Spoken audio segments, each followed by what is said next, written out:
dance all day, we gon' dance all night. All we need is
but you didn't come to play.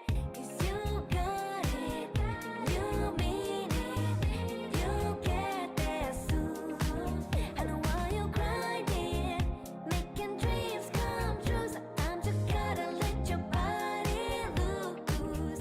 Time to party, but those dance moves to good use. Yeah, put your hands go up, stomp your feet. Let me see you kicking it back on the dance floor, on the dance floor. Feel the beat, electrified. Move your hips side to side on the dance floor, on the dance floor.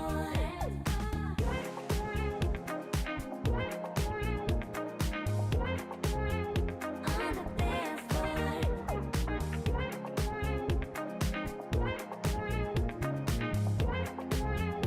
On the dance floor.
Yeah.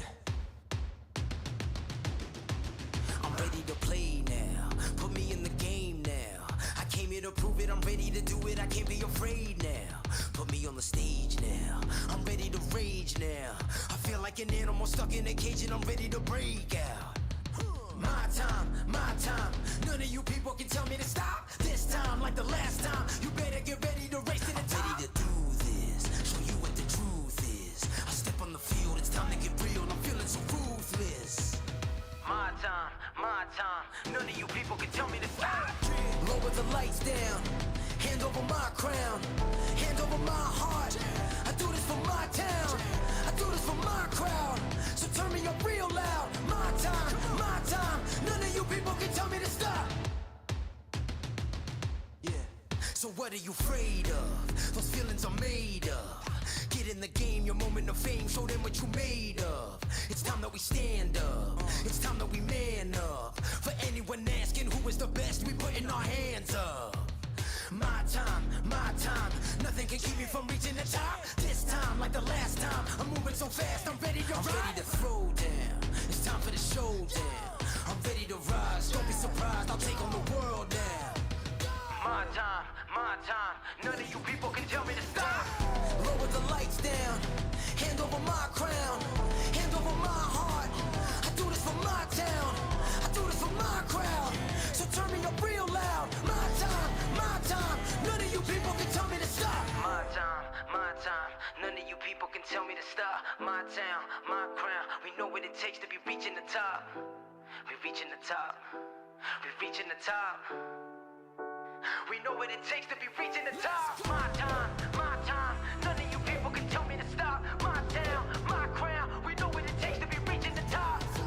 We're reaching the top, we're reaching the top. We know what it takes to be reaching the top. Lower the lights down, hand over my crown, hand over my heart.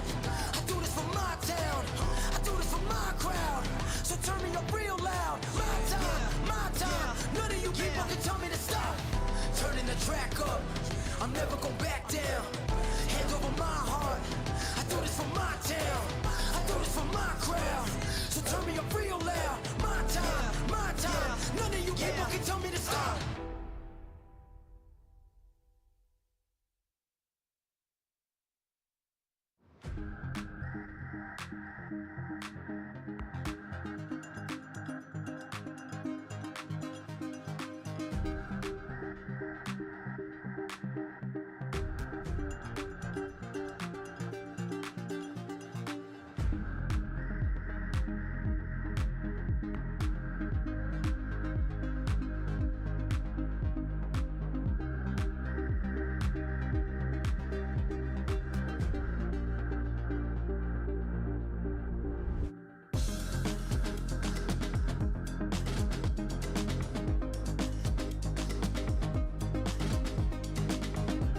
check if my name in your mouth, better add your respect. Otherwise, pressure gon' be at your neck when I burn you like.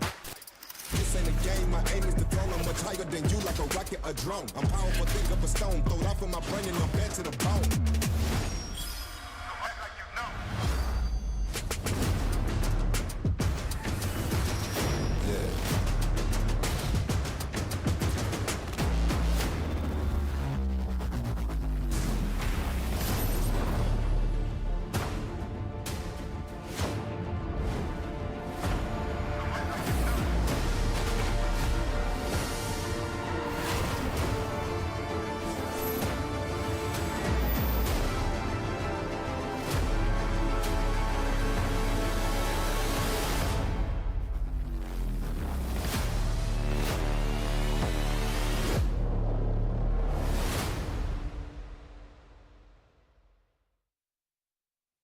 Hello, everyone, and welcome back to the KDL Day 6. I am State. Joined with me is Peter as we continue on this Wednesday afternoon from Seoul, Korea. 3 team matches in store for you. Should be a very exciting day. How you feeling, Peter? I am doing good as always. Thank you for asking. And just as you said it, today is a Wednesday, meaning we have 3 team matches. And honestly, I am a fan of these days as much as the Saturdays because when we have team matches, there's usually a lot of rivalries. Yeah, there's a lot of rivalries, and also given the season is, a round-robin format where every team plays against every other team. Once you come on to those Wednesdays, oftentimes there's a lot of upheaval in terms of the standings, and it has implications on the playoff chances of these teams later on in the season. But today for the match is going to be a little bit of a different setup than usual. We have some top dogs going against some teams that are kind of on the lower end of the roster. So let's take a look at the overview for today about what matches we have in store. And coming through the regular season right now, we're about, I think you said, Peter, about a third of the way through, the regular season, as we are working every day to get closer and closer to those playoffs. And of course, one of the nice features of the regular season here at KDL, that wild card, 5 teams going to be making it into the playoffs. Having 5 teams available for the playoffs, as you said, it definitely makes it easier to have a chance to get up there. So we're hoping to see maybe some amateur teams we didn't expect to get to that wild card at least. Yeah, wild card is going to be a lot of fun this season as a lot of these teams are vying for that rank 4 and 5 spot. And of course, there is a lot of prize money up for grabs. That is 100 million Korean won. Not in total, but just for first place for the champions of the KDL regular season 1. As the victors will take home that 100 million Korean won prize. That's somewhere, I think, around 75 or 80,000 US dollars. So a lot of cash up for grabs. Of course, we also have the Fan Race MVP, which if you are watching here on the KDL Global stream, which I assume you are since you're listening to me and Peter, it's a little bit tough to navigate the Korean website to go in for the Fan Race vote. But at the end of the season, we're going to be able to pick whoever the fans decide as the MVP, and then a new tier also being added, the MVP. That's going to be for the finals in the playoffs. The Korean production staff, the casters, the staff that we have on hand will decide who is going to be the MVP of that very final match. It's definitely exciting to be the MVP because not only did your team win, you also get a little prize being considered the player that was the most pivotal in your team's victory for that day. And I think for a lot of pro players, they have, big pride in their work. They grind the game every single day, and to be recognized for that finally is amazing. Yeah, and it's even more important than just 500,000 Korean won, right? It's, as you said, the recognition of being noted by your peers as being the MVP, that's most valuable member of the team to bring you to glory as we look at the matches we have today. ROX Esports, the match results from previous Wednesday, getting ahead of myself as Mireille and Sejong continuing to really live up to expectations so far this season. A lot of teams, a lot of fans coming in, so that Mireille and Sejong is really the team to watch, and they certainly have been delivering. Mira and Sejong had a rough start to KDL this season, but just as you put it, they're recovering so fast right now. They're on a great path, and of course, we've had KWANGDONG FREECS taking a 2-0 victory over NUTMITE, which is pretty expected, but I think FNL losing to Desperado, that's where it was a bit unexpected. Yeah, FNL Esports, kind of the old ROX roster coming through. They were able to be quite successful in the preseason when they had Jung on their team, but this new roster without Jung, since he's retired and now focused on his studies, has been struggling a little bit to make way for the gap that's basically in that team. And Desperado really has been stepping it up. I have to say, they seem very good, well-rounded, better than I was expecting them to be in this season, and potentially playoff contenders. They certainly are looking to be that way, but as we take a look at the match results from the last Saturday, we've had Team ROX going against Team Always, and this one went a little bit expected in the sense that we do want to see Seongnam ROX winning against our amateur teams, and then followed by one of our biggest matches yet. Yeah, a pretty big upset there with Miri and Sejong actually taking down Liiv SANDBOX, who has had, I don't want to say a disastrous start to the regular season, but in their opening match on day one, week one, they went up against the KWANGDONG FREECS, a rematch from the preseason finals where they fell flat. They were defeated once again. And then coming up against Miri and Sejong, another one of these teams that is potentially vying for a top 3 spot this entire season, to get shut out 2-0. It's a pretty impressive result for Miri and Sejong, and the good news for Liiv SANDBOX is moving forward, their schedule, it should get easier, but yeah, it's kind of a tough start for them. Yeah, and then there was solo matches where it was very surprising that Spear and Guard got eliminated for me. Players like Will making it up to that redemption match, it wouldn't have been expected over a player like Spear. Yeah, and let's go look at the predictions for the matches we're going to have today. The standings. Oh, the standings, excuse me. Let's look at the standings here for the regular season thus far. As today, as we were talking about earlier, we do have a little bit of some mismatches going on. The opening match today is going to be KWANGDONG FREECS versus FNL Esports. The FREECS, they have been undefeated so far. The only team with a 3-0 record here in the regular season, whereas FNL Esports all the way down at 0-3. Today is the day where we see the first place team going against our 8th place team. So based on just that alone, it does look a bit unfair, but Finale definitely need to step up now because they're the only team with 0-3. Yeah, and Liiv SANDBOX versus Always, another one of those. I mean, I love how the fan prediction is pretty much exactly the same. It's 91% for the FREECS over Finale Esports. Liiv SANDBOX even more favored here against Team Always, as Liiv SANDBOX, they're just one of the best speed teams in the business, and Always, if I'm not mistaken, they have yet to win a single track in team speed thus far. It's really been kind of a hole in their side, and their player Diamond, this kind of rookie coming up into the limelight, he's doing quite well. He's performed in ace matches in every single one of these team solo matches or team speed matches. He's doing very reasonably well, but the support on the rear ranks for Team Always has been lacking. If they want to win against Liiv SANDBOX, they're gonna have to step it up. And then NUTMITE, I'm actually surprised that it's 91% in favor of ROX Esports. I do think that NUTMITE, they are the underdogs in this situation, but I don't think you can count them out in that final match. I think main stage match 15 probably going to be the closest match of the night. Yeah, it's certainly going to be the case, but our fans, they definitely are pretty one-sided as far as today comes in. They definitely have a team that they are looking out for as we now move on to the stage to introduce our teams, and first up is going to be KWANGDONG FREECS. KWANGDONG FREECS retaining this 4-man roster that has been so successful for them from really preseason 1. World, Cool, Spear, and Seongnam. These guys would be basically the speed aces on any team they would choose to join if they chose to do so. And it's notable too, we expanded the maximum roster size here for the regular season over the preseason from 5 players to 6 players. KWANGDONG FREECS still coming in to this regular season say we do not need to add any additions to our roster. We do not need an item ace. We do not need someone that specializes in one specific mode. We are so good, we are so well-rounded that we can come through with a 4-man roster and actually win this thing. KWANGDONG FREECS is certainly having a good season, but on the other hand, Finale, their opponent of the day, is having a really rough season right now. They dropped 2 games against Liiv SANDBOX, no, 3 games in fact in total, and it was 2 of them against professional teams. Now they're going up against another professional team today, and they need to step things up. Yeah, arguably the scariest team for Finale Esports in their home stretch here as we continue to move on in the regular season, getting ready to that postseason. If they want to start to come back and vie for that wild card spot, that 5th ranked position in the standings, they're going to have to get some victories soon. And you're going up against the KWANGDONG FREECS here, so this is almost a David versus Goliath story. The rank 1 team coming in against the bottom ranked team here on day 6. But even if you can't emerge victorious here for Finale Esports, if they can at least maintain a reasonable set differential or round differential, if they can win an item mode, if they can take a track or 2 in speed mode, that could be the difference maker for them coming down the home stretch when we go into tiebreaker situations, should that occur in positions 5 and 6. And KWANGDONG FREECS is actually being very nice to their opponents, saying, cheer up, we will do our best too. And I think it honestly reflects the situation that Finale is in right now. They're having a really tough time even trying to make it into that top 5 spot that we newly added. Yeah, but I mean, for Finale Esports, it's kind of a painful position that they're in right now. Is their set win rate in speed and in item mode? It's 1 win and 2 losses in each of them. They aren't getting blown out in either of them entirely. Their win rates, while not the best, they're at 40% in speed, 50% in item.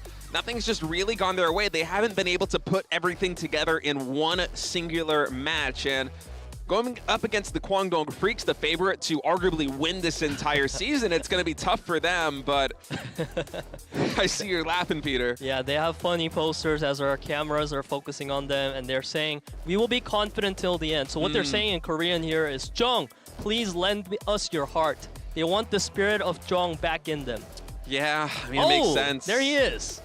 And he says, if you guys are so frustrated about it, hey, then I'll play.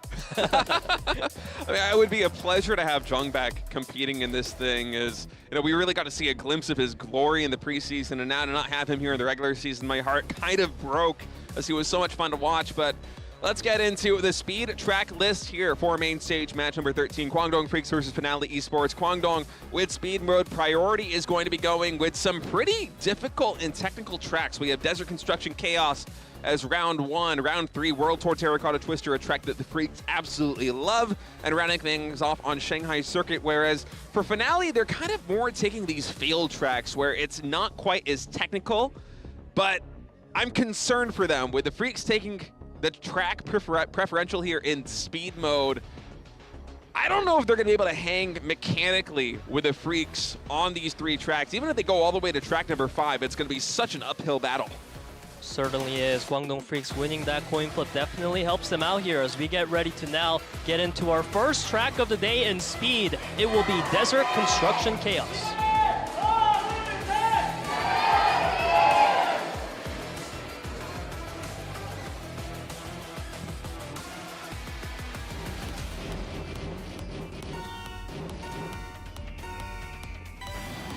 And we kick off main stage match number 13 here between the FREECS and Finale Esports. Now, Finale, they are the bottom rung of the standings right now, where they're going up against the titans of the KWANGDONG FREECS, so their work is already cut out for them. But I have to say, Dutzy coming through with a pretty nice start right here, trying to play almost 1v3 for a moment there against the FREECS. But I mean, the sweeping from World already coming through here in lap number 1. World has done so much damage to Finale right now, and Cool is also doing a phenomenal job of sweeping out Ding. You can see this 1-to-win condition is already so in place for KWANGDONG FREECS. Yeah, we're only 30 seconds or so into this first track, and you can see that Cool is very aggressively trying to take that inner line and just completely hamstring the opposition. But you can really tell that KWANGDONG FREECS, they're just playing for Spear and Seongnam to kind of run away with this thing. So for everybody else on Finale right now, you kind of got to play catch up. You got to take tight lines almost as if you're in a time trial. You got to boost, and then actually hold on a second, as I think we might have some technical difficulties on one of the PCs here. We're going to have to wait and hear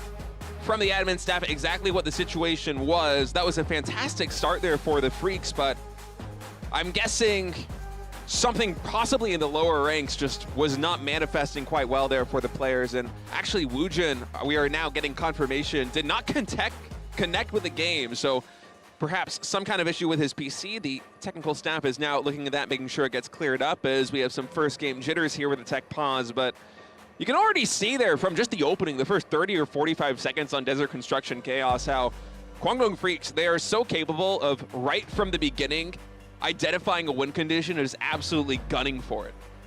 Yeah, and for Team Finale, having that connection issue from Woojin really makes sense as to why we had a bit of a one-sided beginning to that round, because I think Woojin has been really consistent in his performance and speed for Team Finale. So they also need to look for that today in order to not allow these easy 1-2s to go over to the side of KWANGDONG FREECS. So I'm really glad that we're able to figure out this tech issue early on in the day.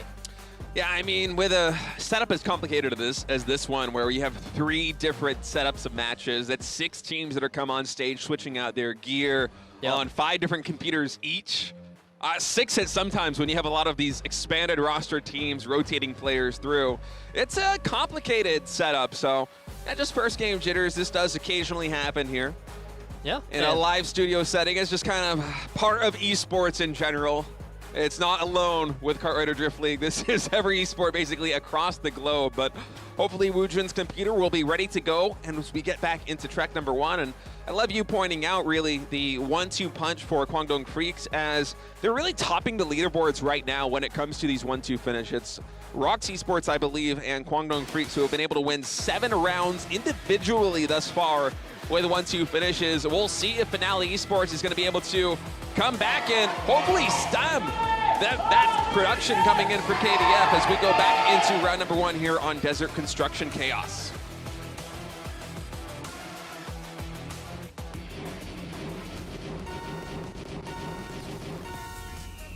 We are back for the rerun of our speed round 1. Previously, we saw KWANGDONG FREECS taking a very early lead, and this time they're looking to do the same. This time it's Spear and Cool contesting with Woojun and Ding.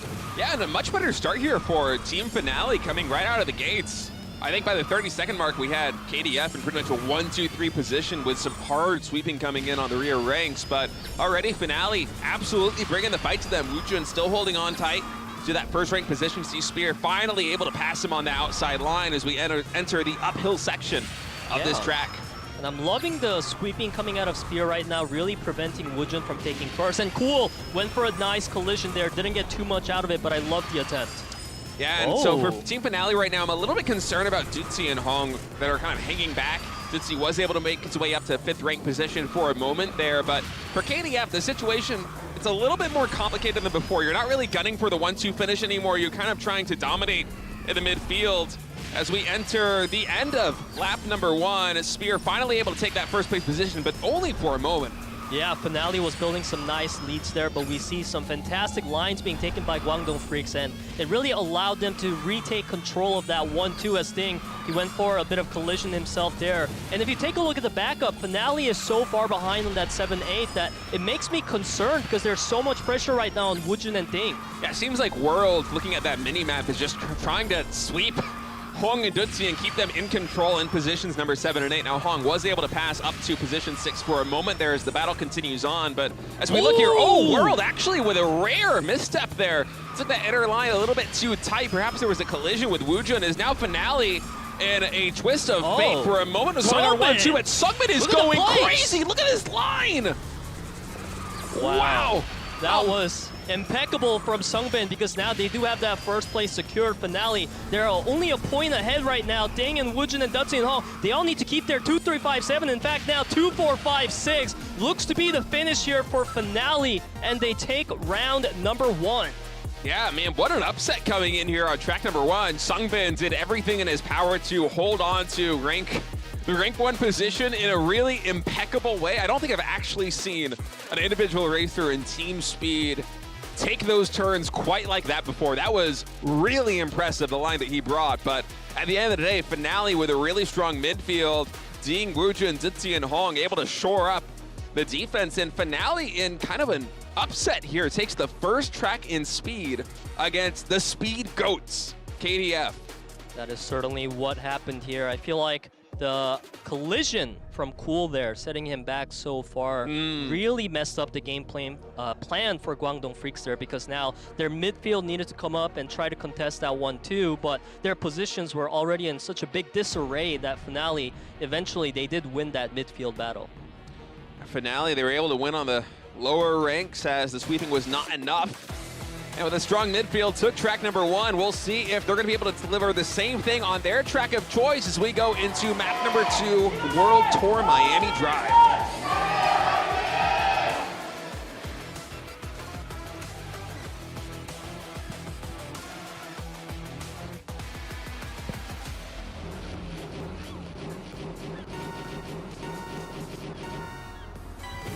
And off we go on the streets of Miami. KWANGDONG FREECS looking to be in a better position on this one. Is actually Seongnam, Spear, and Cool all for a moment holding on to those 1-2-3 positions as we go through these boosts. Now, Miami Drive, it plays a little bit different from a lot of the other team speed tracks that we have here. Is those boosts are so critical to hit the right timing from the right angle. You see everybody trying to come in on this one. If you miss them, it can be lights out pretty much for your position in the middle ranks. Yeah, Finale, they're doing all they can to recover in the middle positions right now, but Woojun really needs to break apart this 1-2 from Guangdong Freaks to even have a shot. In fact, he gets a nice little collision there, and now Woojin and Hong, they're playing catch-up. Yeah, keep in mind on this new patch, when you go for collisions like that one, it no longer depletes your nitro gauge, so you're actually able to keep a lot of momentum and play a little bit more aggressively with his body check fighting style. And Hong and Dutzy, they're going to try and come in. Dutzy, nice inner line right there, actually able to move his way all the way up into second place. Seongnam right behind him. Yep, and you can see right now, Finale, they're sitting on 6, 7, 8. So Dutzy, he needs to take first place and try to buy some time for his teammates. He took some aggressive lines there, but Cool is maintaining that first place. Yeah, Dutzy actually, I think, missed one of those boost gauges, so you can see the effect that has on him as he was in second place, now falling all the way down to the 5th as KDF is starting to consolidate here in the top. And this time, it's Hong coming through, trying to do a little bit of sweeping to give his teammates time to close the distance, but KDF entering about the halfway mark here on lap number 2 are getting closer and closer to a 1-2 finish. Yes, and now you can see Hong and Dutzy, Woojin and Ding, they all have that 3, 4, 5, 6, but it does nothing unless they can break the 1-2. I love the attempt from Dutzy there, but World Cool and Seongbin still holding on. Yeah, KDF actually playing this one really well. You can see even Spear and Seongnam trying to sacrifice themselves a little bit to solidify the 1-2 position. Now Spear just sweeping Dutzy, just taking all the momentum away as Cool and World are running away with this one, and KDF is going to deliver their 8th 1-2 finish thus far in the regular season and tie things up 1-1 here with Team Finale. It feels like the sweeping from Guangdong Freaks was so on point there. They were able to set back Finale through multiple key moments throughout that track, and it felt like the 1-2 was constantly being contested, but there was just never enough firepower to actually take that away and for Team Finale. Yeah, a couple of missed boosts there for Team Finale, just kind of lost the war of attrition there with the Guangdong Freaks. And once you get into a position where players like Spear can just start aggressively sweeping you to lock down the 1-2 ranks for Team KDF, it's a tough position to play from as the opposing team. Spear is one of the best defensive players in the business when it comes to sweeping, especially now that you're able to maintain speed and not lose too much nitro gauge from going for those plays. And now we're going back to KDF's map choice here for track number 3. It's going to be World Tour Terracotta Twister. Which team is going to take the lead in this best of 5?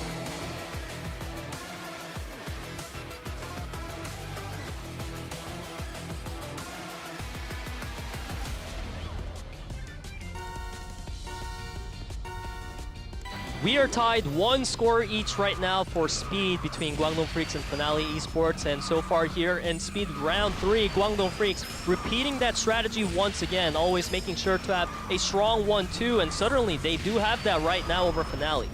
Yeah, KDF has just been so solid with the 1-2s. They have more 1-2 finishes than any other team in the league right now here in the regular season. And you can even see the sweeping coming through right now. They're not playing for the 1-2 exactly just yet, but Cool is kind of starting to run away with this one. It's World and Spear and Seongbin all doing a little bit of sweeping in the rear ranks.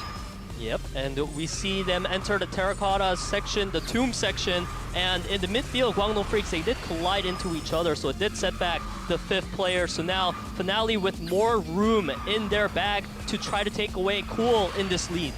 Yeah, and if they can kind of play something similar to their game plan there on track number 1 to start this thing out and just win with a solid mid-rank, it could go their way. But KDF, they are so good on Terracotta Twister. I'd actually love to see the stats for them at the end of this season on this track, because it feels like in team speed, they are just one of the best in the business. As we had some really interesting collisions off the wall there. I think that was an attempt at sweeping that didn't quite work out for Team Finale, as Cool just continues to hold on to this first place position. Now World actually able to join him here in second rank. And Cool has been holding on to this lead fairly well throughout the whole entire track. Now World here to try to send Dutzy off the tracks of Cool. As you can see, Dutzy going for some collisions there. No. And a big collision is going to completely set back the team members of Finale. Guangdong Freaks in complete control now. Yeah, Cool basically sacrificed himself to push Dutzy off route and also block another player for Team Finale. So while he fell all the way down to position 6, that just locked in the 1-2-3 ranks there for Team KDF, is that's about as good as it gets. And this is one of the reasons why the Guangdong Freaks are so scary to play against in team speed, as they are just the best in the business, in my opinion, at identifying what their win conditions are in certain situations. So the call to come through to just completely sacrifice one player, Cool, one of your best racers, to just create chaos in the middle ranks there for Team Finale, it works perfectly. Yeah, he does fall off the track, but not until he takes down 2 players from Team Finale and sapping them of their momentum in the final stretch of Terracotta Twister. That locks in the 1-2-3 for KDF as they are now on match point, 1 track win away from winning the best of 5 here in speed mode. Just as you put it, Sate, certainly the adaptability of each of the members of Guangdong Freaks played a crucial role in their success so far. Now 1 track away from winning speed as we move into track number 4, WKC Brazil Circuit.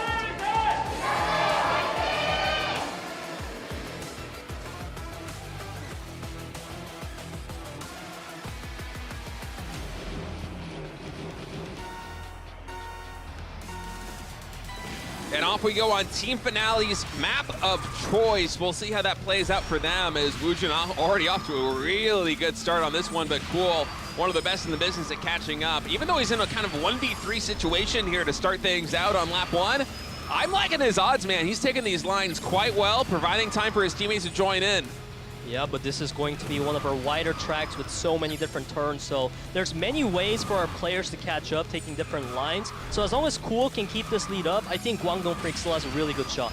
Yeah, for a moment there, it felt like World all the way in the rear ranks was just focusing on building up the nitro gauge for the remaining players of KDF to start to pull ahead of the pack. And yeah. For a moment that was working as Cool was able to get himself up into first place, but now you really see the chaos starting to come in as Seongnam and Spear join the middle ranks. Now Finale for now, they are holding on to ranks 1, 2, and 3, but as you said, Peter, this is a relatively wide track. There are a lot of different lines that you can take that all have their pros and cons. And so I would not be surprised here on lap number 2 for KDF to try and make a play. But so far for Finale on their map of choice, off to a great start. Seongbin having a great line for himself there. He completely manages to take away that 1-2 for a second as Woojin and Hong, they do reappear in that 1-2. I think the biggest takeaway right now is that Guangdong Freaks, they are starting to recover. Spear is trying to catch up and provide help to Seongbin. And he's already joining the ranks right now and actually pushing Woojin onto the grass for a moment there, saps a little bit of his momentum. So it's a very tight race right now in the top ranks. We're at 19 and 20 for a moment there. KDF barely now taking the lead. They had the 2-3-4. Keep in mind that is a win condition. Should they be able to hold on to that at the end of the lap? Seongbin, he manages to take that rank 1 spot away from Woojin. And that would mean that his team is going to win if they can keep this up. And Seongbin takes a big collision there. An excellent execution on that one as Guangdong Freaks looks to finish the match. And they win at speed round 4, giving them the set win here in speed. Yeah, Seongbin, that was such a killer move going in for that body check right at the home stretch of lap number 2. Just completely sapped the momentum of Finale's Woojin and locked in that first place position. And KDF in the middle ranks, they had a solid enough position that, you know, you secure first place, you secure the win there. It's going to be the 1-3-5 coming through for Team KDF as they win in speed mode. Seongbin even setting a new record here on WK Brazil Circuit for the regular season. Well done by KDF. As, you know, Finale, they looked really good there on track number 1. I love their opening to this one, but KDF, it just took them a little bit of time to warm up, and then they come through with a 3-track win streak. Just as you put it, State, Finale certainly had a really good start to that track number 4, but the way Guangdong Freaks was able to maneuver that midfield ultimately won them speed, as now we get ready to swap in our item aces. We're going to have only one swap in on the side of Finale. It's going to be Plan Z replacing Woojin. And of course, as we know, Guangdong Freaks, they always love their 4-man roster, so they're not going to have any swaps. Yeah, one of the benefits of a 4-man roster is, you know, you get that first place prize at the end of the season. If you're the champions, you only got to split it 4 ways, right? So Yeah. There's a little bit of reasoning behind the confidence here for KDF, where they're just so confident in their synergy as a team and their individual skill that they can roll with this 4-man roster and hopefully get a better cut of the pie, so to speak, should they become champions yet again here as we look at the item track list. Of course, Guangdong Freaks did have speed mode priority, so Finale is going to have item mode priority here, and I think this is really their best chance to try and force an ace matches here in item mode, as we're going to go to World Tour London Night, Graveyard Cemetery Circuit, Graveyard Dark Castle, Mine Motherlode, and then World Tour San Francisco Seaplane Base. we see London Knights so frequently picked up by our teams here in KDL for item mode, so it is no surprise there. But Finale actually did manage to pick up 2 tracks that have been newly added this season of KDL. We can see our fans, they're so desperate saying, please Finale, win today. I love that drawing, man, as we get ready to go into one of the most classic item maps we have here in the KDL. It's going to be World Tour London Night to kick off item mode between KDF and Team Finale.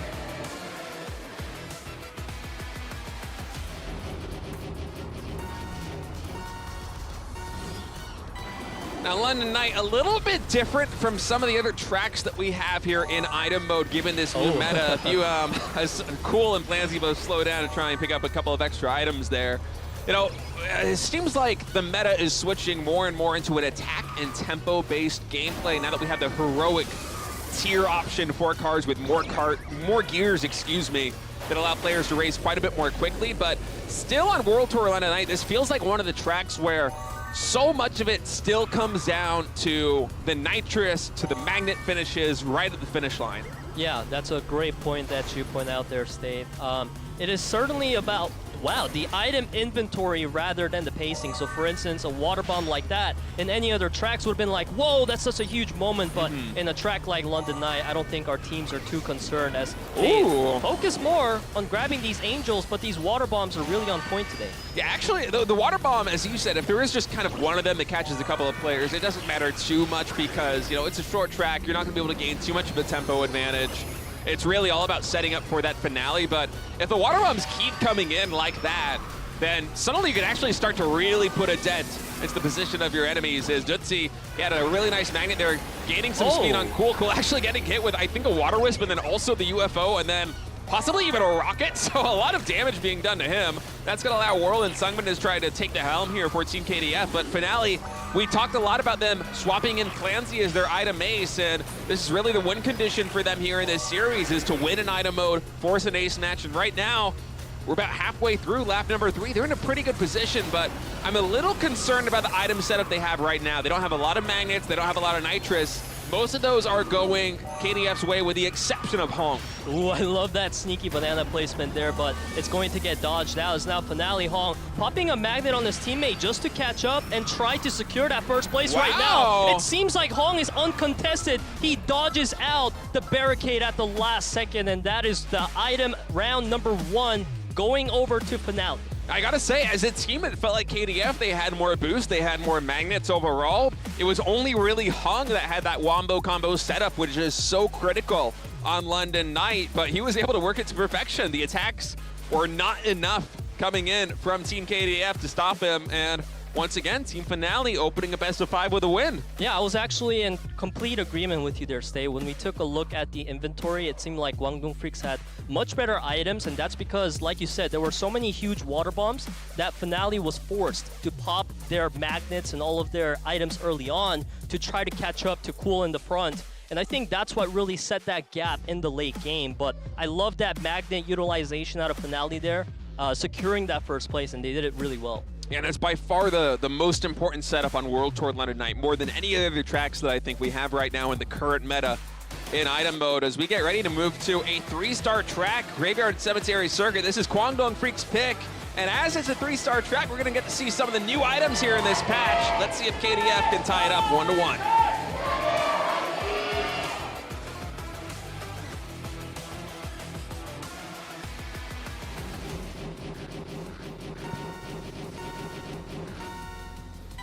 Just as you said, Stay, item round 2 is going to be in a 3-star difficulty track. So we are certainly looking forward to seeing some of those big bananas, because whenever we see them, it's certainly exciting. Yeah, big bananas. And also the Siren, I think, is probably my favorite addition in this patch, is Jutsi pops. It actually almost was going for a collision there on World, but I think World might have even fallen off the map for a moment there. As you know, the big banana, it's exciting. I love the big banana. Who's going to dislike any kind of big banana? But really, the issue for me is oftentimes, despite the size, these pro players are so good at dodging and taking better lines, whereas the Siren actually coming through in the midfield, being able to spin out a variety of racers on some of these really difficult tracks where you can force them to go off of the map and have to reset can really be a momentum changer. But I'm looking at this setup right now. Kwangdong FREECS, we don't talk about Thunderbolts too much because usually you don't get them stacked up as much in this new item meta, especially on the 3-star tracks. But Seongnam and Cool both have Thunderbolts set up,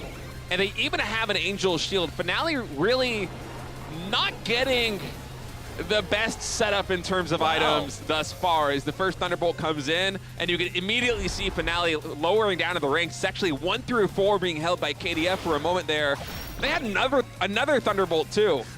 I love the way our teams are maneuvering their plays around these jump sections, where if you actually get caught behind it, you don't have enough speed to make it to the other side. You can completely fall off the map, and that really sets you back. And for instance, we've seen a lightning being popped, but our players stay focused, and they actually try to knock their opponent players out. And that's what's been happening as we see World having a huge lead for himself. Finale really playing that catch-up. Yeah, just look at the mini-map right now. World is so far ahead of everybody else, and KDF can really just try and play the aggression game here, as Clancy with that magnet was able to close the distance. But once again, the Thunderbolts are coming through. There is no Angel Shield here for Team Finale. And for everybody else right now on KDF, especially after these players for Finale are falling behind, it's all about just playing defense. You see Spear, he's basically just sweeping and blocking and not allowing Clancy to get anything, even denying him an item right there, as the finish line only 500 meters away. World is going to be securing the win here. I believe the UFO does slow a lot of the speed, but I don't think it's going to be enough. Yeah, Planzy, he popped that missile there, but it wasn't enough because World already crossed that finish line. And Kwangdong FREECS answer back here in round 2 of item. So now we are tied 1-1.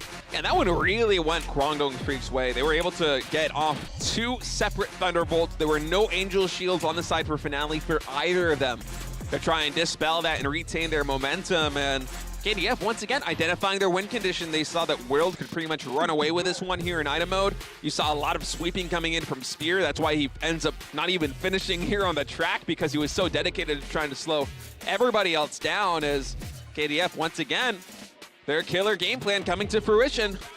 Certainly is. Kwangdong FREECS, their only weakness, we could say, was more so item than speed, but so far it doesn't seem like it's a weakness for Kwangdong FREECS, as now they're looking to try to take us here to round 3. It is a track chosen by Finale here in Graveyard Dark Castle.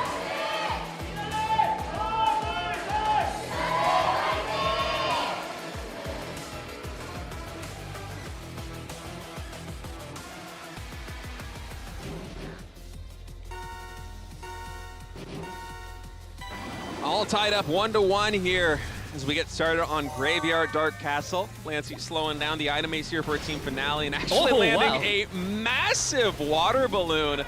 As a result of it, KDF does fight back, getting a water balloon and a water wisp there on Hong, but not doing too much. And it's also worth noting, Peter, with the new patch, it's a lot easier to get these solid water balloons off. I think it's why we're seeing it so much more often here in this season, is actually if you're playing in the first-person view, you can see on the minimap where the water balloon is going to land should you throw it at that moment. And these pro players have gotten even better at lining them up and catching 2, 3, possibly even 4 racers in clutch balloons because of it. It certainly has made the item mode all the more exciting. So many good patches we've had for this game mode, as we see another huge water balloon connecting there. And now Dutsy, he's going to get caught out by it himself. So all these water bombs having such high value. Yeah, water bombs were kind of, I mean, it feels like they're just so clutch, especially this track in particular, as some of these passageways can be relatively narrow and hard to dodge water balloons on. As Dutsy, for a moment there, looked like he was able to pass World, but instead just the attacks keep raining in from Team KDF, and World, with both an EMP and a shield, he's going to be able to dispel that UFO that was coming in. Now picks up a second shield, and so he can absorb a lot more aggro here from the players of Team Finale. And so I'm wondering for KDF, even though we're only on lap number 2 of 3, if they're going to start to try and play a little bit more of an aggressive game. Yeah, Finale there. They got a beautiful water bomb off there on World. World did have 2 shields, but it looked like he mistimed it. It came out at the last second, and it is really hard to dodge a water bomb with the shield because you don't get that warning like you do with the missile and water wisp. Yeah, you have to really see it coming, or if you have a teammate behind you that can call it out, then that can obviously be really a boon on the defending side of things. As more attacks are going to come in, they do get dispelled. World was able to dodge that water bomb with his shield that time. It is actually Dane catches a pretty bad one, and this entire time, I want to say, Cool's been hanging on to an Angel Shield. He does pop one now.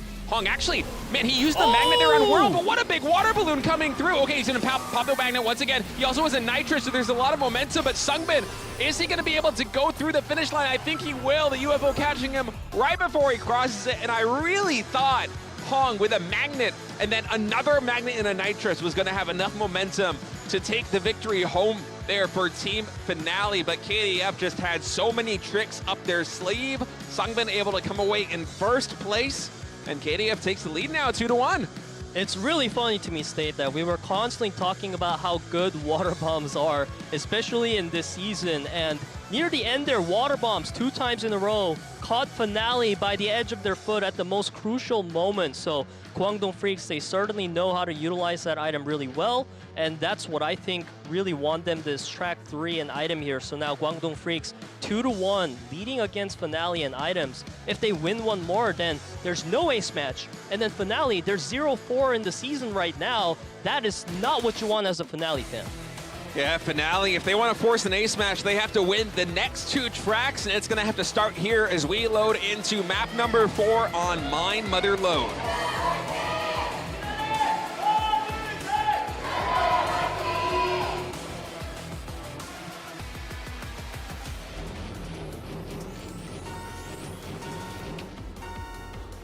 We kick off here in the round 4 of item, and this is going to be a 3-star difficulty track. So once again, we do have our Siren back, perhaps one of our biggest items of the season. It certainly does a lot as far as gameplay goes for item.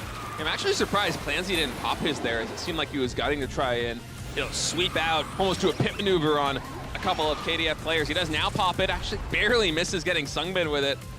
As it's interesting to me, just to step back kind of big picture here, as Motherload is one of these longer 3-lap tracks that we have here. That KDF, they only got 2 track picks because, of course, Finale Esports did have item mode priority in selection. And right. KDF, they both picked 3-star difficulty tracks. So it seems like they're really liking the more tempo-based focus that is set up with this new meta.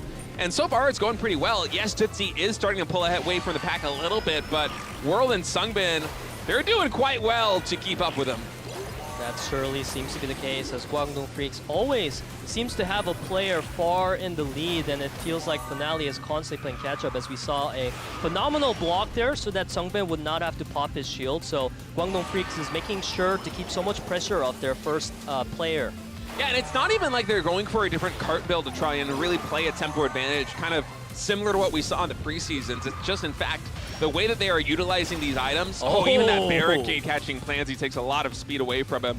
Now, Seongnam, there is a magnet here on the side of Clancy, so Seongnam will eventually get past, as he has a double shield. Not too much he can do about any of this. Is KDF, I'm kind of a little bit concerned for their position here. Now, Cool and Seongnam are able to work their way up into 2nd and 3rd place. World does have both a Nitrous and a Siren, which can work quite well if you can spin out 2 or 3 players, but the attack's coming through. Clancy's still in first, and he has a magnet and a shield. So coming down this home stretch, I'm wondering if that combination is going to be enough. Seongnam's been slowed down by the magnet, as we see Plansy pop a magnet of his own to catch up the World, and a good utilization of that shield as well as the body blocks. I wonder if Plansy's going to lock in that 1-2. Oh, Hong also has a Nitrous right now. He's saving onto it. We have 300 meters left to go. Hong gonna pop it right here onto this uphill. It's Hong versus Spear, but Spear has just too much momentum, and KDF are going to take the 3-1 win in item mode, the same way they did in speed. Yes, they did drop the first track of each set, but at the end of the day, they are victorious 3-1 in each best of 5, and that's gonna be a 2-0 win for KDF over Team Finale. Man, I really thought that Hong might be able to win the match for Finale there, because he's had such a beautiful moment with the body blocks. But I love that KWANGDONG FREECS is able to stay focused no matter how big of a setback they get. It seems like they're always there in the final moments. Yeah, and I feel like there was a couple tracks here in item mode where Hong was in a position where he might be able to get the win, and it's not as if he made a mistake. It's not as if he messed up, and that's why Finale Esports wasn't able to pull through with a victory. It's just that KDF, their game plan is so rock solid. They find themselves in these late game situations, and usually they have a couple of players that are ready to go through with some aggressive plays and attack the lead racers there for Team Finale. And behind it, they also have a couple of racers who can just run away with a thing, whether it be with a Nitrous and a Siren or a Nitrous and a Magnet, and just come through in those final moments as Kwangdong FREECS really starting to pull ahead of the pack right now. They remain undefeated here in the regular season. And I think at this point, you know, they were pretty much more than halfway through the round robin stage. Right. I think KDF, they're basically a lock for the postseason. And the fact that no other team is undefeated right now and KDF is 4-0, I would be surprised to see them lose this rank 1 position as the league continues on. They are looking so solid. Especially given that one of their biggest rival opponents like Liiv SANDBOX is right now sitting at 1 win and 2 losses in total. Just as you put it, really just sets their position rock solid for the postseason moving forward as far as Kwangdong FREECS goes. But for Finale Esports, picking up their 4th loss of the season today, it's really hard to say if they're going to have a shot anymore to even get to that wildcard match. I think they would have to win. They have to win all of their remaining team matches from this position if they wanted to do it. The best they can hope for with an 8-team setup in a round robin format is to go 3-4, I believe, at this point. So for Team Finale, playoffs are probably out of the picture right now. So I think for these players, you just kind of want to end the season as best as you can. This has been kind of a dismal start for them, but their round differential, it's not that bad. It's just they haven't really been able to put everything together in just one set, you know? They haven't been able to get that one win. Yeah, certainly that's what happened today. They didn't make it to the ace match, but before that, in 2 out of the 4 matches they played so far, they did get to that ace match, and it was Sting always representing his team, which is no surprise because we've seen Ting have so much success in the previous preseasons, but just this season, it hasn't been his time. Yeah, and Finale Esports, kind of the old ROX roster coming out for the preseason into the regular season. Losing Jung, who was arguably the best solo player in Team Speed throughout the entire preseason, is just such a pain, so hard to replace, and they haven't really been able to put the pieces together. But as we go into this break, we're going to get back and go into Liiv SANDBOX versus Team Always as we continue on with the second team match. You don't want to miss it, guys. Don't go anywhere.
abandoning your teammate with that. Yeah, I guess so. Whoa, we're seeing Snoopy just picking up all the big bananas. Wait for the banana. Oh, he missed Oh. it. Snoopy very close to him. It's all about these final 300 meters here. No attacking items available. Oh my except that God. balloon. Snoopy, is he gonna get caught by this UFO? Skull pushing ahead, and that looks like it is going to be us going again to a 5th track. Will lose some momentum here. His recovery is so beautiful, and see how he takes that perpendicular line there actually to collide with his opponent, just trying to maintain that speed while doing so. As we get here, Byung-Soo's driving is phenomenal. Young-Soo is so focused right now on his lines, and they came out perfect. And it gave so much time for Hyun-Soo to now catch up. If this 1-2 is maintained by Finale, that's a win condition. So you can see Hyun-Soo trying to deny that beautifully. Yeah, now Byung-Soo and Hyun-Soo on those hairpins, they actually take the 1-2 here. Guys, and what a play! Liiv Sandbox are gonna take it 1-2. What a play!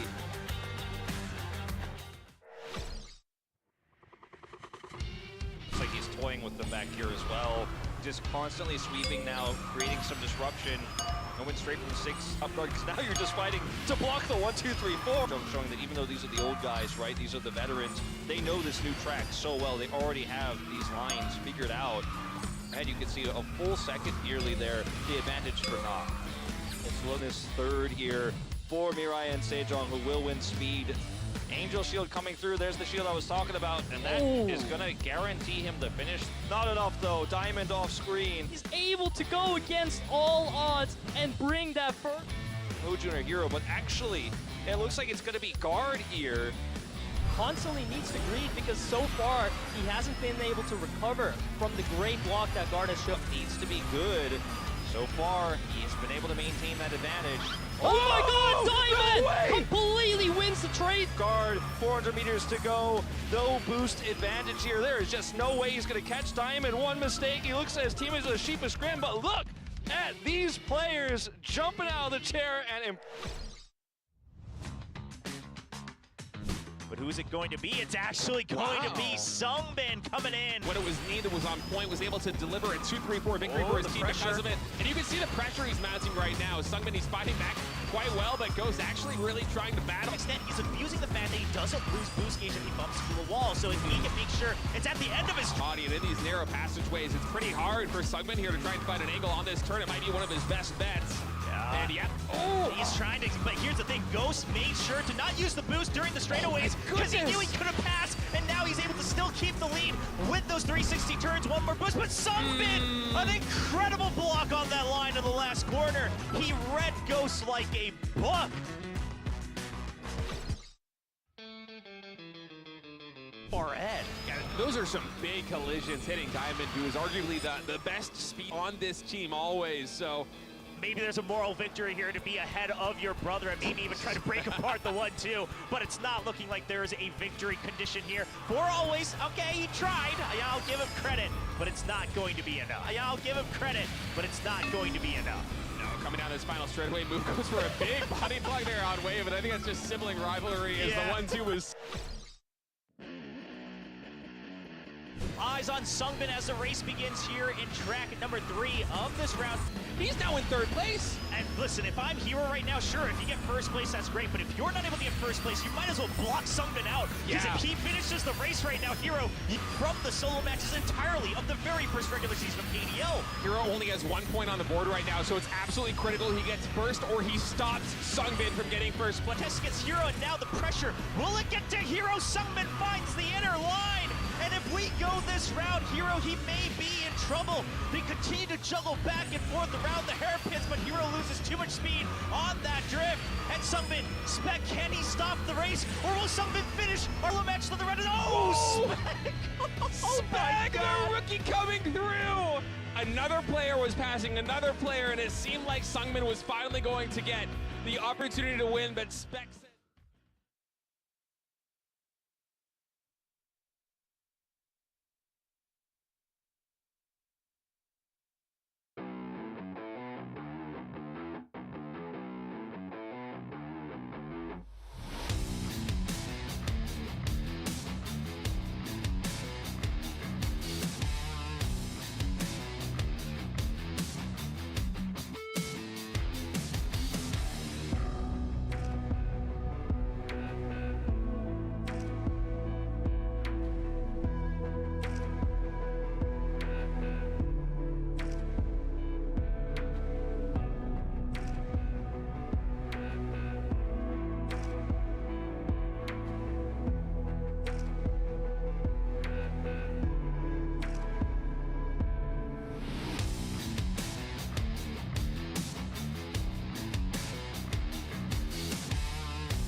better add the respect. Otherwise, pressure gon' be at your neck when I burn you like. This ain't a game, my aim is to throw. I'm much higher than you, like a rocket, a drone. I'm powerful, think of a stone. Throw it off in my brain and I'm bad to the bone.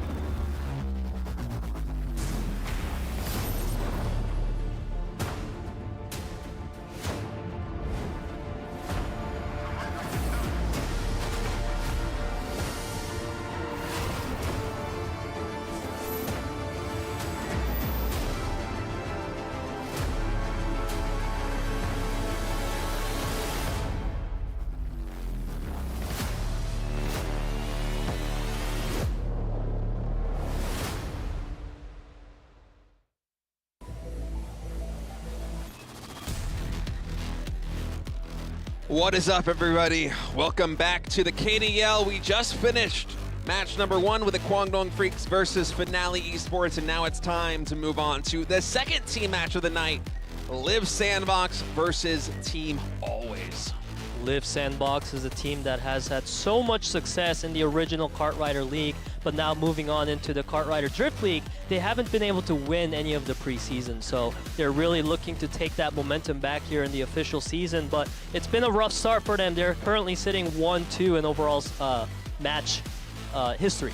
Yeah, but let's not forget that for Liiv SANDBOX, they have had arguably the most difficult start to the season of any of the teams right now, right? They had to go against the KWANGDONG FREECS, they had to go against Miri and Sejong, if I'm not mistaken, which are two teams that are almost certainly going to be shoo-ins for the playoffs. So while it is concerning that Liiv SANDBOX were not able to take those games, I think that the schedule's going to get easier for them. And even starting off here today against Team Always, this is a little bit of a mismatch because Always, up until this point, they are winless in team speed mode. And Liiv SANDBOX, they're absolutely masters of speed. Diamond, the speed ace here on this rookie team entering the stage, it has really been the lone shining beacon for this team when it comes to ace matches, when it comes to team speed. He's very often near the top of the ranks, actually one of the best individual performing racers in team speed mode. But, you know, the rear for players like Knight, like Ming, like Move, trying to come up and shore up the defense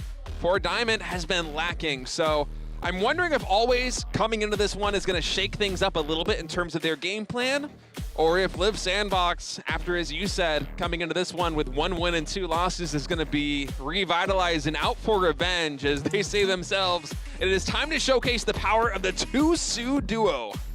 Yeah, that's kind of been the nickname for Liiv SANDBOX before, with Hyunsu and another player that went over to the military. He is no longer a part of the team, but we got a new Soo duo now.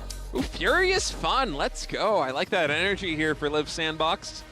Like they aren't feeling too deterred from those couple of losses, as I still really think that Liiv SANDBOX, despite only being 1 and 2 right now in the standings, are going to be a top 3, a top 4 team heading into the postseason almost no matter what. Yeah, that's definitely what we expect from a team like Liiv SANDBOX with such a storied career. But for Team Always, a rookie team coming in, to be able to take a win against Liiv SANDBOX today would certainly help out their chances for making it to the postseason. And as we take a look at the speed average ranks, they have really struggled in speed, like you said. Yeah, I mean, Diamond, it says a lot that he's averaging 18th, which is pretty much about the middle of the pack. I think we have, if I'm not mistaken, 33 individual racers that have competed in team speed thus far this season. I might be off by a couple, but 18, it's pretty middle of the road. And the fact that pretty much everybody else on the team speed roster here for Team Always is effectively at the bottom of those standings, you know, it's tough. We talk a lot about how hard it is to play a 1v2 or a 1v3 in those pole positions.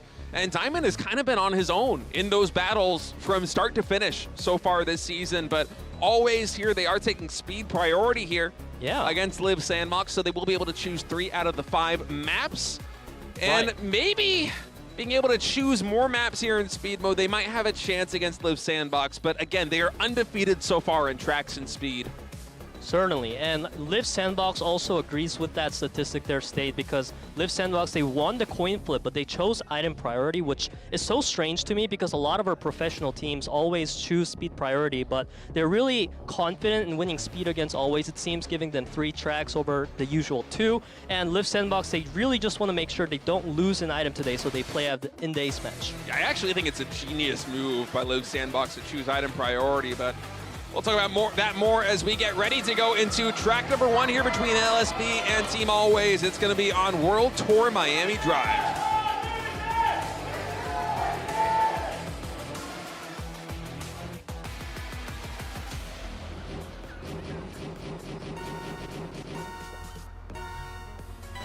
And off we go once again on the streets of Miami. Team Always still winless in speed mode, going up against one of historically the best speed mode teams in the world in Team Liiv Sandbox. But as we take a look at the standings, some big collisions there for Liiv Sandbox, it seems. So now Yeonsu and Hyunsu are going to be set behind, but Move is so far behind, even 6-7. That is concerning for Team Always. Yeah, I don't know exactly what happened there for Move to have him fall all the way down to 8th place, but it's not the end of the world. Even though he's pretty much out of the picture right now, he can focus on just building up the nitro gauges. You know, as you fill those gauges, you have 2 of them here in Team Speed. One of them is just the gauge yourself to pop out individual nitros, and then there's the Team Speed gauge, which turns your red nitros into blue nitros. They last a little bit longer, so Move going to be playing a bit more of a support role. And once again, kind of the same story is a lot of it Always matches earlier in the season. It's Diamond playing basically a 1v2 here against Neil and Jimin, waiting for the cavalry to come in. And this time, Ming, he is a lot closer here on the second lap, but ALS, they have to break up this 1-2 if they want to win this track. It certainly seems like all is up for Diamond to break apart this 1-2 from Liiv Sandbox, but with the support coming in from Byungsu at this point, it is going to be really hard for Diamond to 1v3 this. Yeah, and I'm actually really surprised to see Byungsu right now in 4th position, as he had that terrible collision to start off the track, and he's already back in top 4. So Diamond basically playing a 1 versus 3 right now. Byungsu can fully commit to the sweeping role here if he so chooses. A nice attempt from Diamond there to break apart the 1-2, but Jimin's gonna easily be able to have a response to that. Ming coming in, however, is good news for Always. They need to first break apart this 1-2 though. Yeah, Ming doing a good job of coming back into this one, but Jimin and Neil starting to really run away with this thing. Only 500 meters left to go. Ah, Ming, he went for the greedy line because he knew he kind of had to make a Hail Mary play to close the distance with so much of the track gone behind him. Instead, it's going to be Liiv Sandbox, Neil and Jimin securing those 1-2 spots as ALS remains unwind. I almost said unwind. They remain unwind in solo, or Team Speed, excuse me. Liiv Sandbox showing why they chose item priority, because I think for LSB right now, as long as they can avoid losing item mode against a team like Team Always, they're not going to have to go into an ace match. I think that Always finding some way to close the distance in terms of skill and win speed mode here against LSB would be, frankly, probably the biggest upset of the season thus far, if I'm just being completely honest with you guys. I don't mean to kill the hype here in Team Speed, but LSB, historically, one of the best speed teams in the business, and Team Always has been really struggling to find their footing thus far, but that track number 1 was a little bit better. I loved seeing Ming there, kind of shoring up the defense there right behind Diamond, was lending some of his support. It didn't actually net too much there for Team Always, but so often the story has just been Diamond, the lone racer in the front of the pack, playing a 1v2, a 1v3 to try to keep Team Always into this. If Ming can come again in track number 2 and continue to lend some support, maybe Always has a shot to take a couple of tracks. Yeah, just like you said, Diamond has been huge for Team Always, so their game plan may be to get to that ace match so they can have Diamond have a 1v1 moment like he did against Team Mira and Sejong. It was Guard playing against Diamond, and Diamond was actually able to win that ace match, which gave the 1-point win over to Always. And given that Liiv Sandbox, they prioritize items, but they're winning in speed as well, it makes it kind of unlikely that we will have that ace match today. As we get now ready to move into round number 2 of speed, it is Liiv Sandbox's choice in World Tour Terracotta Twister.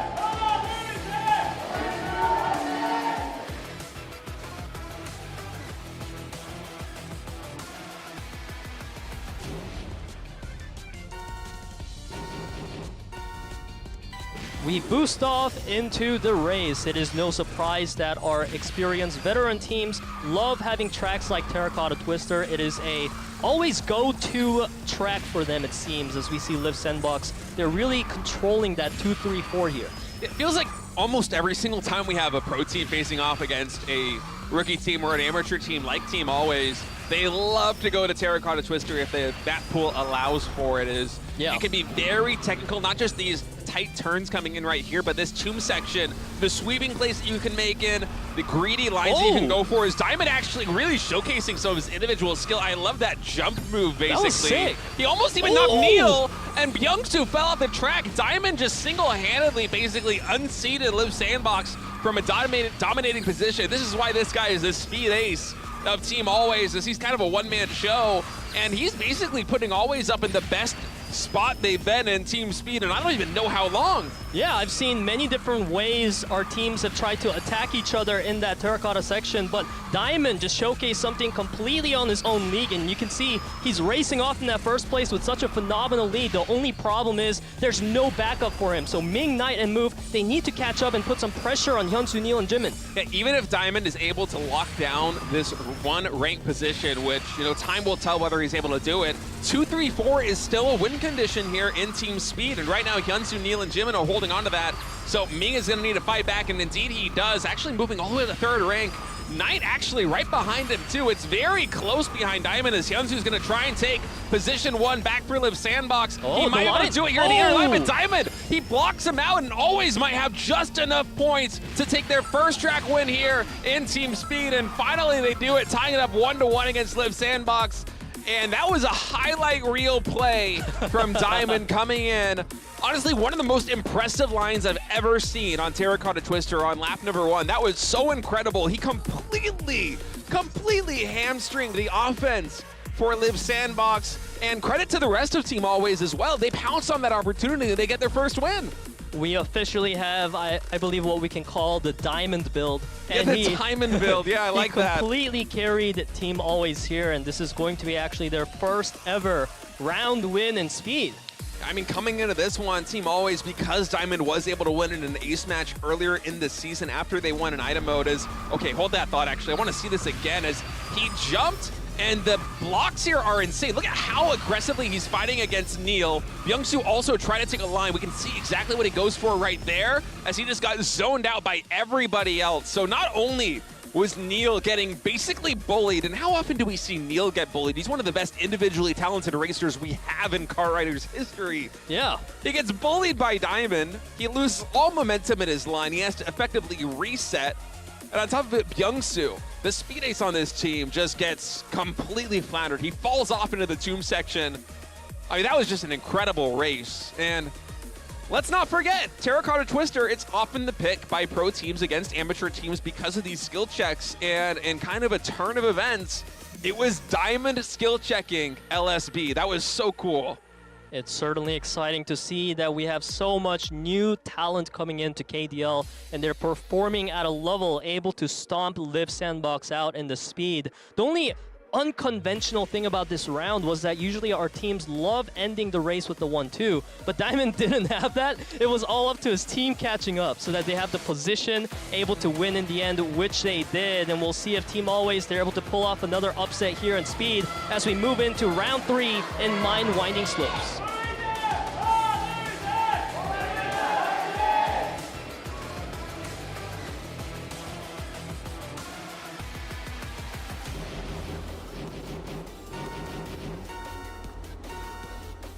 All eyes on Team Always Diamond, as he just single-handedly, it felt like, delivered a victory there. The first Team Speed mode win for Team ALS, but now coming into Winding Slopes. This is another one of these very technical tracks in terms of lines, and ALS, I feel like they have a little bit of momentum right now coming off that win. Ming and Knight are racing really well. Diamond actually is the racer all the way down to the 6th rank here for Team Always, and if he can start to run his way back up into the front, they can really make some plays, but oh my goodness, the sweeping there from Byung-Soo.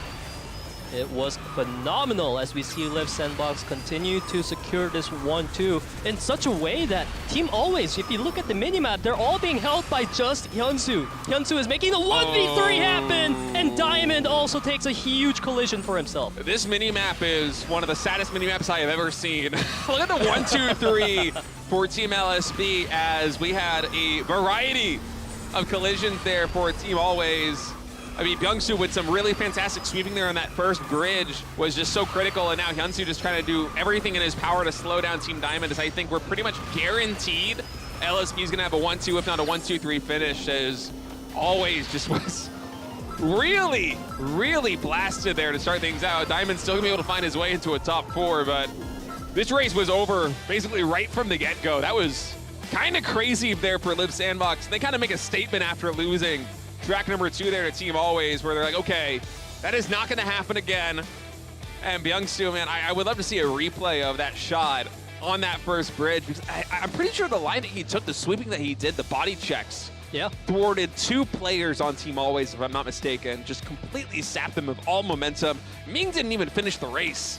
That's how behind he was. Byung-Soo and Hyunsu, they both took turns playing that sweeping role perfectly, which is why we pointed out this new Su duo, given that Insu went to military, and I feel like they are definitely continuing on that Su duo legacy really well here. Yeah, Byung-Soo, formerly known as Speed, coming in here for Liiv SANDBOX and adopting his name.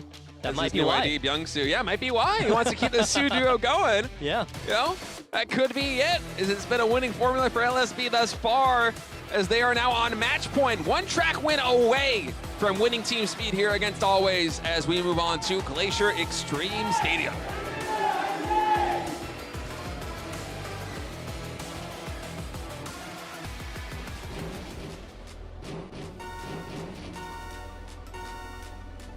We get into the race for our speed round 4. This is match point for Liiv SANDBOX, and our camera is really focused on Liiv SANDBOX there because Move, he took such a big collision that I wonder how he's going to recover now.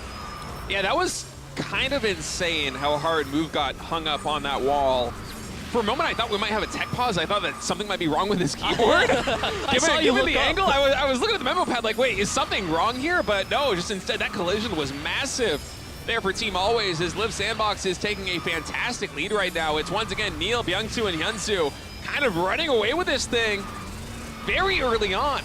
That is what's happening here, sadly. Diamond, however, is doing great as always. He's always up here for Team Always to try to contest that 1-2, but without any meaningful support, then what? What if Diamond takes first place? But then what? You're still losing in terms of team placements. Yeah, first place is not a win condition. 1-2 is 2-3-4-R, but not just position 1 in and of itself. And I believe we even had some races here in Team Speed for Team Always where Diamond was able to get that first place position, but the lower ranks for Always just were never able to catch up and take the midfield with enough points to win the game. And so once again, it's Diamond basically playing, in this case, it's a 1v2 for him trying to pass Hyunsu and Jimin to get in. And Knight, give him credit, man. He's trying his best to fight back, but Neil and Byung-Soo are just running away with this thing. Yeah, and I actually believe that Diamond is playing the most optimal strategy right now. There's no point in trying to break the 1-2. His role was to slow down the 3-4 from Liiv SANDBOX so his teammates can catch up, but that certainly hasn't happened, and we're almost done with the race. I mean, it's an impossible situation here for Team ALS with Diamond alone there at the helm for such a long time. Yeah, one player does get zoned out right there, but even for Diamond, if he tries to block out positions 3 and 4 and allow the rest of his team to catch up, then still 1-2 is a win condition. So he has to not only do that, but then also somehow disrupt the 1-2 later on. It's just an untenable position as Liiv SANDBOX, despite dropping 1 track here to Team Always, they do bounce back in really dominating fashion and will take the 3-1 lead, actually setting 2 individual records. On the previous track, it was Neil with a record, and here on Glacier Extreme Stadium, 146, it's gonna be Byung-Soo.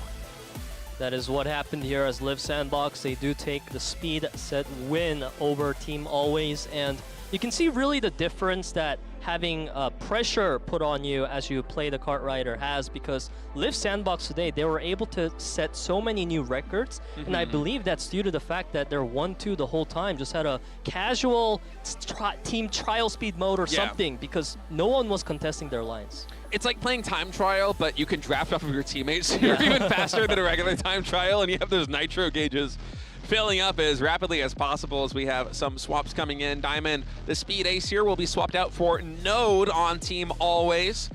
And, you know, two Team Always credits. They haven't been able to win in speed, but in item mode, they're actually not doing that bad. They're basically 50-50 in terms of rounds.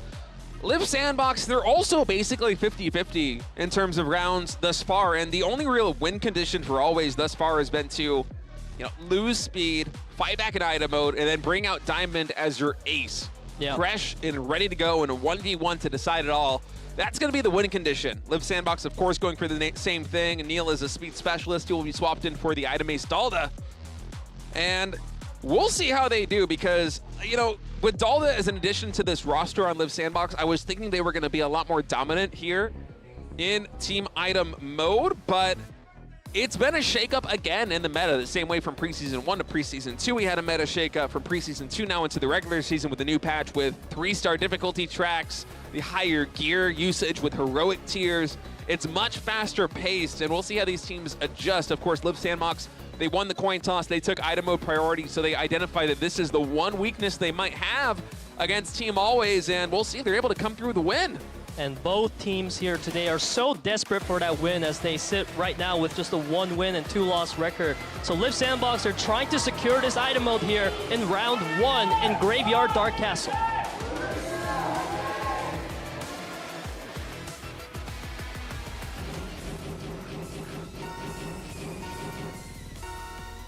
And we begin our item round 1. It is going to be a 2-star difficulty track, so we are sticking to our good old combos. Yeah, I love having all these graveyard maps come out here in item mode right before Halloween. It's the perfect time of the year for it. Very seasonal. I love these updates coming in from the kart rider development team. It's always so top tier. Is Node going to be able to take... Oh, for a moment, I thought he was going to be taking the lead, but actually we have Dalda really running away with this one, at least for a moment. Yeah. In terms of tempo, man. That's kind of crazy. This is one of the longer tracks that we have, and if Dalda can continue to race like this, he does have a double shield. Hyunsu, and Jimin just have to focus on delivering attacks to the Razors on ALS just like that. Certainly is the case, as Node, he picks up a Water Wisp, but he doesn't see Dalda anywhere within range to actually target him. Now it is going to get popped, the shield from Dalda, that is. And now he picked up 2 more shields, quickly shuffled through. Dalda looks unstoppable currently. Yeah, Dalda even slowing down, I believe, off screen to pick up double shield again from the item. So really only a UFO can slow him down right now. And you can see the inventories for basically everybody else in this lobby. They're just trying to cycle through as fast as they can. ALS is cycling through, trying to catch up to Dalda, and LSB is cycling through, trying to stop them from doing so. As looking at the mini-map, there is so much distance between Dalda and the upcoming racers. No UFOs have come through yet for Team ALS. 1.6 seconds behind the lead racer right now on the final lap. That's going to be a big gap to try to fill. Just as you put it, State, UFO might be the only hope for Always, because Dalda, he doesn't have a EMP, but nothing is happening for Dalda here, and he just continues to stroll in this first place. Okay, UFO is eventually going to be able to catch him, I believe, as Node was able to find one of those UFOs. That will slow down Dalda a bit, but is it enough? Is still, look at the minimap, he's 200 meters away from the finish line. He is just seconds ahead of everybody else. An Angel Shield is popping for good measure. And LSB, from the very beginning, just running away with his tempo play on a longer item track. This is something that we see a lot more now in the regular season compared to the preseasons because of the heroic tiers. And that absolutely worked to perfection for Liiv Sandbox.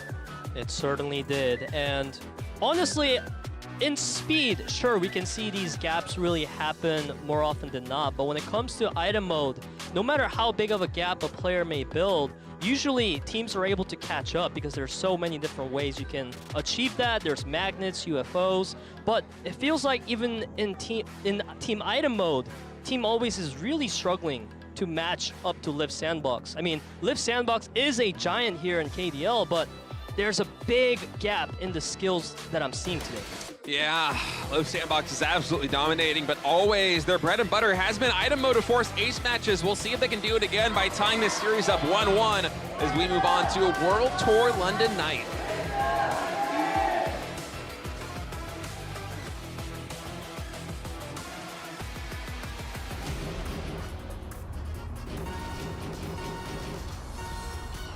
Another 2-star difficulty track coming at you here, so we will not be seeing sirens or any big bananas in this one. And I feel like in terms of gameplay on this one, probably going to favor always a little bit more, as it is not tempo paced. I would be surprised to see Byung-Soo or Dalda run away in terms of speed on this one for Liiv SANDBOX.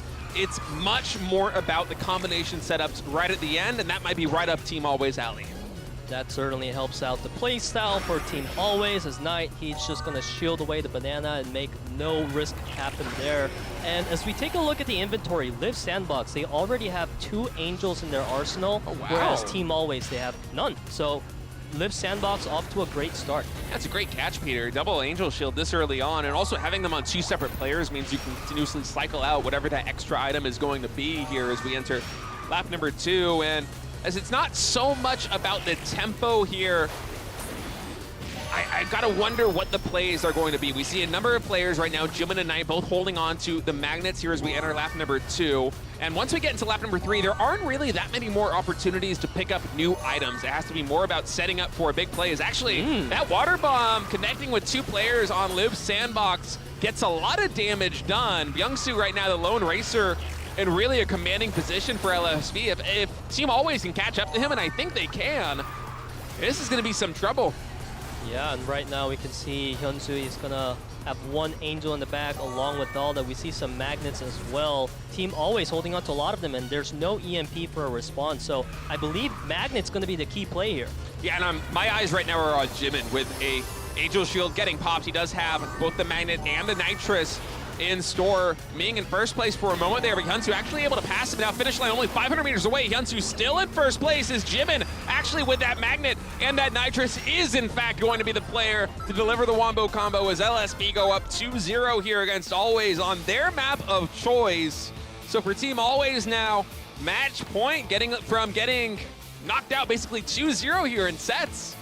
Liiv SANDBOX is looking absolutely unstoppable today. Although this match wasn't as one-sided compared to the last one, but it still really did feel like it to me, because on a track like London Night, you rarely see a player cross into the finish line in first and have the second place be 3 seconds behind. But that's what happened here. And for London Night, that's huge.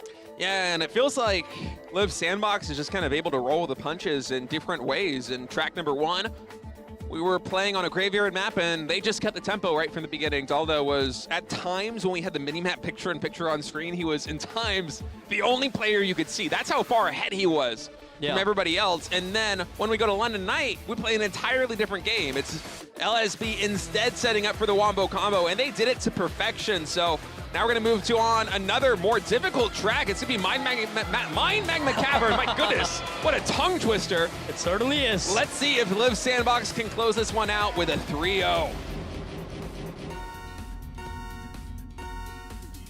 And off we go into item round 3. We are back to our 3-star difficulty track, so I'm certainly excited to see some sirens come out, but my heart really goes out to Team Always right now. They need to win 3 rounds back-to-back to even have a chance to move to an ace match, and I feel like Team Always, they have the potential, but it's just not showing today. Yeah, in terms of record thus far, LSB and Always were pretty much neck and neck in round differential when it comes to item mode, but LSB has just been playing out of their mind since losing that 1 track in speed. I think it really woke them up to the threat that is Always. And for LSB right now, yes, they are one of the most skilled teams in this league, but right now they're in the bottom half of the standings. This is a must-win situation for them, and they got to make up some ground as well in the differential, and it seems like they're taking this very seriously. Yeah, you can see that in the minimap. Hyun-Soo is building up a nice lead. We've seen this happen in track number 1, and during that track, Team Always was unable to recover as we see the sirens being utilized to their maximum. Yeah, I feel like this map, oh my goodness, Byung-Soo just pushing another racer off of the track, move the lead racer for ALS, even getting hit by Another attack right there as they're trying to fight back, but the Water Wisp also coming through for LSB. They're identifying their win condition. Look at the minimap. You can only see Hyunsu right now, and then you can only see Dalda. 4.5 seconds on the final lap? You're kidding me. Hyunsu was already on that third lap before anyone else, and the big banana is going to get dodged out, but goodness. Moo eats that missile and he's out of the race. I feel like Mining Magma Cavern is probably the most difficult track to race on in item mode right now with the new meta. It's a 3-star difficulty, so you have those sirens, and also with the balloons that these racers have on them, they're nullifying the rockets, I should say. Yes. I mean, I'm not going to call this one. Hyunsu's just won it straight away.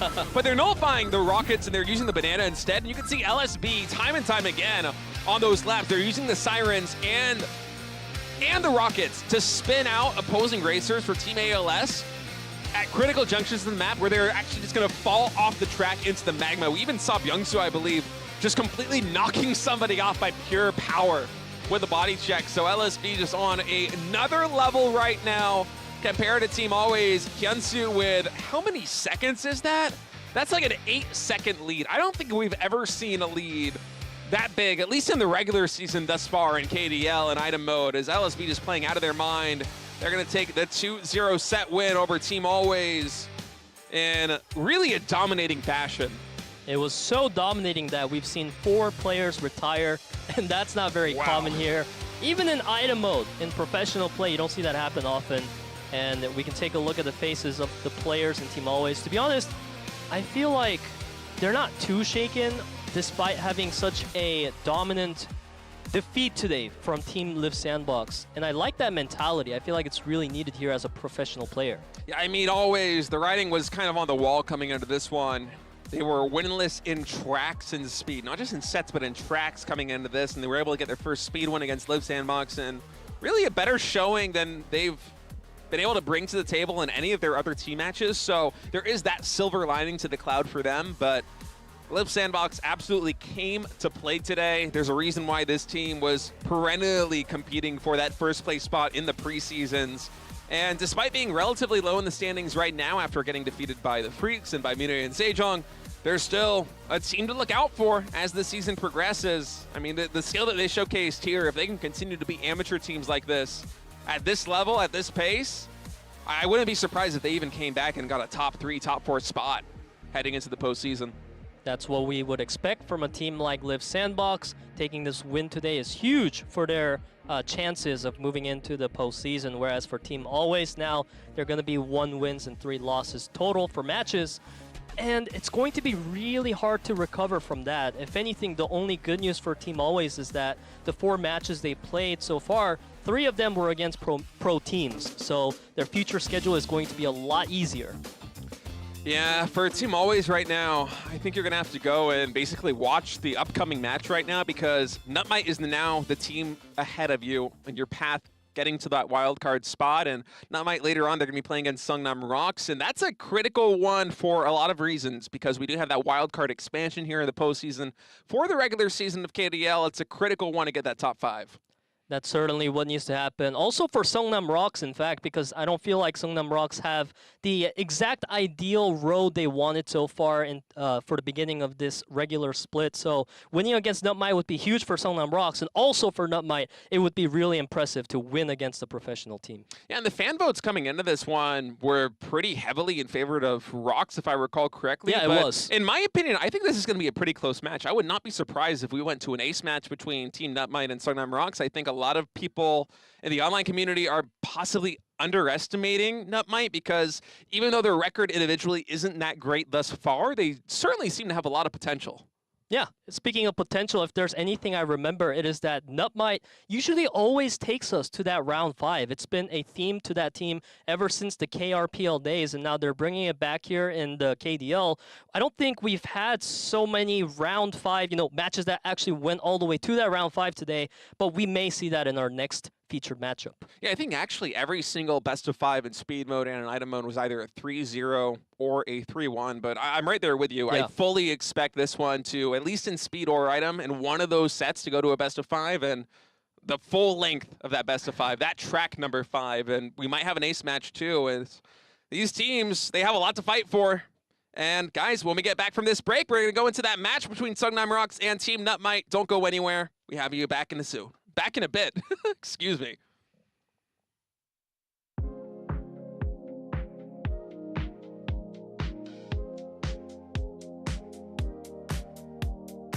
You sure deserve a medal. Keep pushing forward, never settle. Never settle. Keep it 100, yeah. On your way to the next level. Next level. And while you're grinding, making dreams come true, sometimes you gotta let your body loose. Down to party, but those dance moves to good use.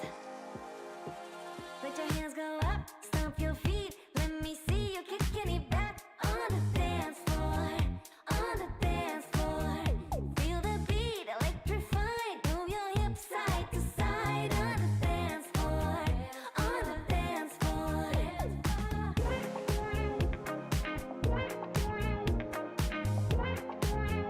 On the dance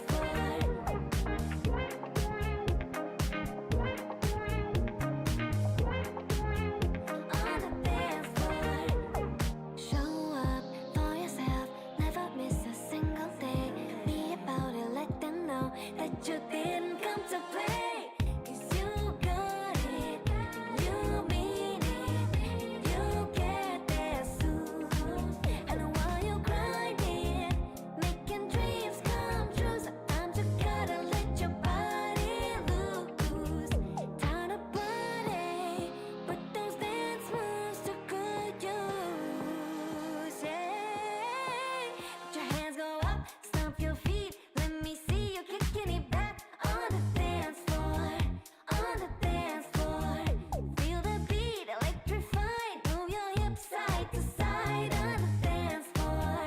On the dance floor.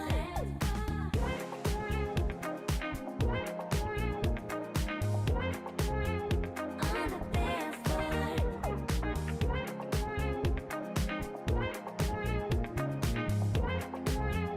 On the dance floor.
따라갔다가 스피터 구간에 완전히 밀어버리면서 생각하겠다는 얘기예요.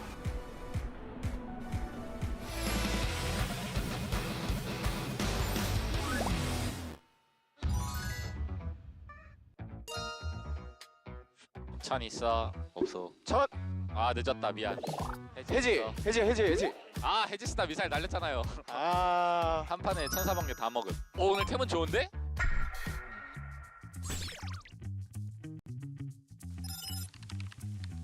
의지야 근데 너 예선 파지법이랑 좀 다른 것 같은데? 왜? 자리 좀 빼서 했던 것 같기도 하고 그렇게 하는 게 괜찮아? 이게 또 나쁜 거. 아니 나쁜 거 같단다. 나쁜 것 같아 뭐라는 거야? 이 4명 장난 아닙니다. 가은아 스피드 에이스로 올렸다. 원래 뭐였지? 너 러더. 아 저 하이브리드 아니었어요? 아 하이브리드는 호준이 형 아이템 에이스고. 스피드에이스 누군데 그러면? 아니다. 나 러더.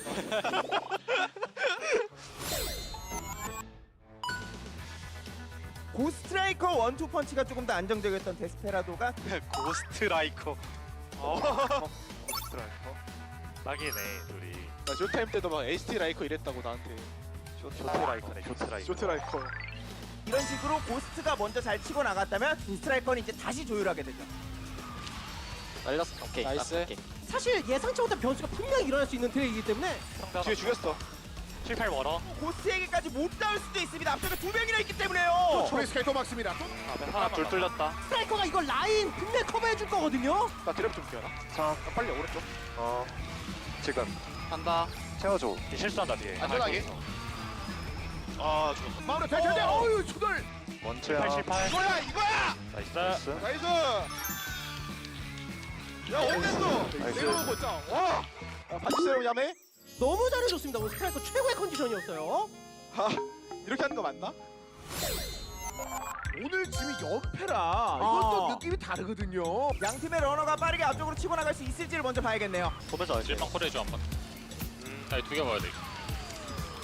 모았어. 주행만 해봐. 미리 점프대 구간 직전에 드랩 받으면서 밀어줬던 그 나비 효과가 이제 서서히 나오고 있는 겁니다. 아 머리 내리고 나서 달라졌어요 병수. 샤면서 잡아볼게. 평소에 컨디션 좋아 보입니다. 버텼습니다. 뛴 거야. 근데 도치 올랐으면 이거는 현섬유. 1등 해야 돼 이거. 1등만. 1등 한번 해봐. 반대 미담 잡보자. 나 빨았다. 나 하나 잡았다 6등. 미드를 잘 쥐고 있어서 편하다는 사운드는 또 몰라요. 어려울 때 현수. 어려울 때 캡틴 현수거든요. 어려울 때 현수 왔어, 캡틴이 현수. 올라옵니다. 현수와 병수. 드랩 받아요. 하나 죽였어. 나이스. 살기만 해봐. 나이스 1등. 나이스. 와 앞에 차례. 게임 터트리겠다 느낌이거든요. 자 현수. 현수. 나 봤어. 나이스.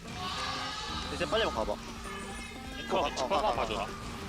야. 현수 현수가 이번에는 스윕합니다. 막는 중. 뒤에 멀어지긴 했어. 아 이제 병수가 러너만 하는 선수가 아니라는 거죠. 샌드박스 던지죠. 멀티 포지션의 길로 가는 거니까요. 이렇게 밀과 지민 병수가 원도스를 누릅니다. 리브 샌드박스. 고마워. 새로운 인물들을 한번 만나보도록 하겠습니다. Always 미러. 05년생이 나이가 많아요. 08년생이 또 막내고요.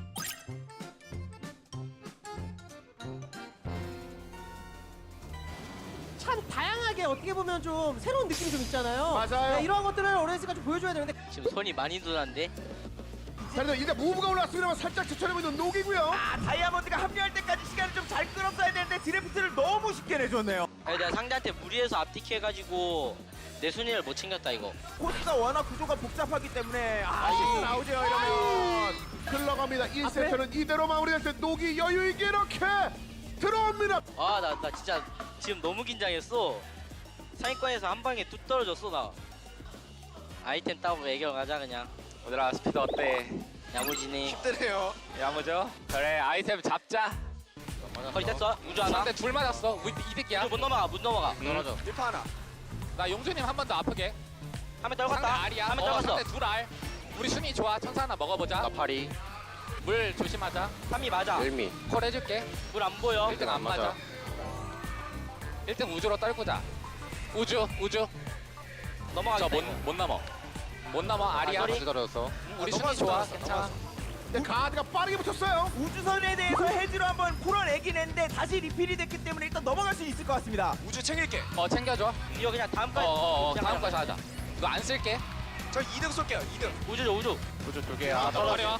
나 우주. 상대 둘 알. 나 아 떨어졌어. 나도 떨어졌다. 괜찮아. 잠깐만. 1미 돌아. 깔지마. 뒤에서 뭔가 들어와야 돼요. 이 사이에 히어로가 자석 있습니다. 자석. 아리야 이겼어. 나이스 샷. 이거지. 애결 가자고. 애견지력 마이애미. 드라이브. 빛이라는데? 나갈 사람. 제가요? 그럼? 네가 해. 제가 할게요. 다원이 한대 다원이. 근데 나 오늘 별론데 스피드. 영훈이 시키자. 나 해? 그래 영훈이가 해. 영훈이 형 하자. 영훈이. 저도 돼. 우리 아이템 이기것만으로 증명한 거야. 잘해. 그냥 긴장만 하지 말고 편하게만 해. 자, 가드는 진짜 중요한 상황이 나온 겁니다. 자기 좀 약간 달라진 장면들이 있죠. 근데 가드 선수도 지금 주행 굉장히 깔끔하게 잘 가면서 이러면 이거 아무 흔들리죠. 드라이브 해줬어요. 가요. 일단은 옆쪽. 가드가 부담되거든요. 바로 뒤에 있어요. 드랩 타이밍 보고 인코스 열어놨는데 갑자기 닫으려고 하겠죠.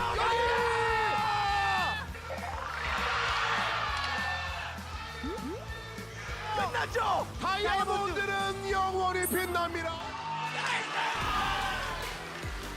승리 얻기 어렵다. 이런 얘기가 나왔던 팀인데 첫 번째 경기부터 미래 세종을 잡고 갑니다. 그러니까 지금 바나나가 웃고 있잖아. 이 대왕 바나나가.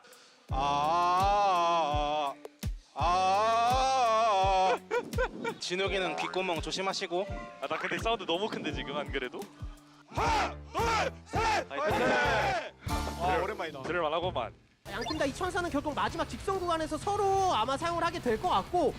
사이트 해야 돼. 1파 줬어. 나 맞을게. 1파 쉴드야. 1미 쏴봐. 1미 쐈어. 나 돌아갈 거야 이거. 둘이 해야 돼. 아니야 태민아 그냥 잠깐만 대기. 잠깐 대기. 일명 막템도 중요하거든요. 성빈 갑니다. 성빈. 붙어. 이제 부스야. 힘이 샀어. 차 사줘. 맞아. 그냥 가야 돼. 이거야. 프리스카이. 예, 부스터 있죠. 프리스카이. 맞아. 1미 하나 더. 거리 안 돼. 머리 안 돼. 그냥 질러. 프리스카이가 그대로 타이어버립니다. 이거지. 그래 진우가 그거야. 나이스. 내가 그렇게 알려줬잖아. 오케이, 그거야. 오케이. 이렇게 서로 눈치 싸움을 하는지 봐야 되거든요. 바나나. 빨리 막 콜해. 빨리 막 콜. 그냥 가야 돼. 나이스.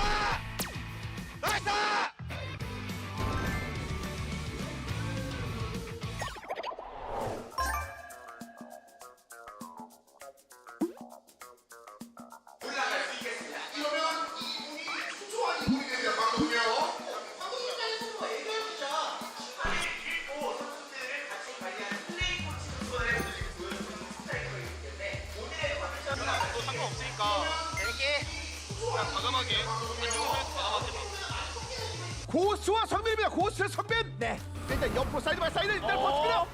드랩을 받았다는 걸 판단을 했기 때문에 파악을 했기 때문에 성빈이 이런 식으로 가는 거예요. 같이 되겠습니다만 양 선수 모두 치열합니다. 여기 라인 꼬 있는 거 부담돼요 서로. 자 서로 떨어질 뻔했습니다만 버티면서 일단 성빈과 고스 그대로 유지합니다. 찌는 구간에 부딪힐 수 있기 때문에 약하게 가야죠. 자, 라인이 없는 구간에 성빈 선수가 승부수 걸었는데 이렇게 되면 양 선수에게는 따라갔다가 피터 구간에 완전히 밀어버리면서 생각하겠다는 얘기예요. 피터 누가 더 잘 들어가느냐. 밀었습니다. 아직 있어요. 아직 더 있어요. 고스. 자, 드랩이 뭐예요? 성빈 고스. 정말 마지막 성빈이 이렇게 들어옵니다. 정말 고스도 잘한 경기였는데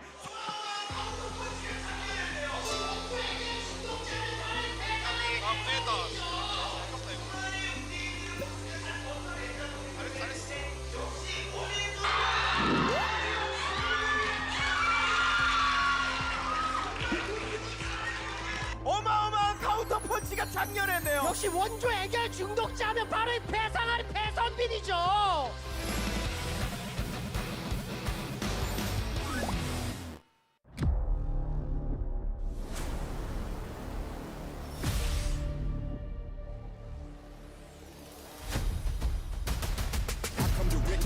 My check, if my name in your mouth, better add the respect. Otherwise, pressure gon' be at your neck when I burn you like. This ain't a game, my aim is the throne. I'm much higher than you, like a rocket, a drone. I'm powerful, think of a stone. Throw it off of my brain and I'm bad to the bone.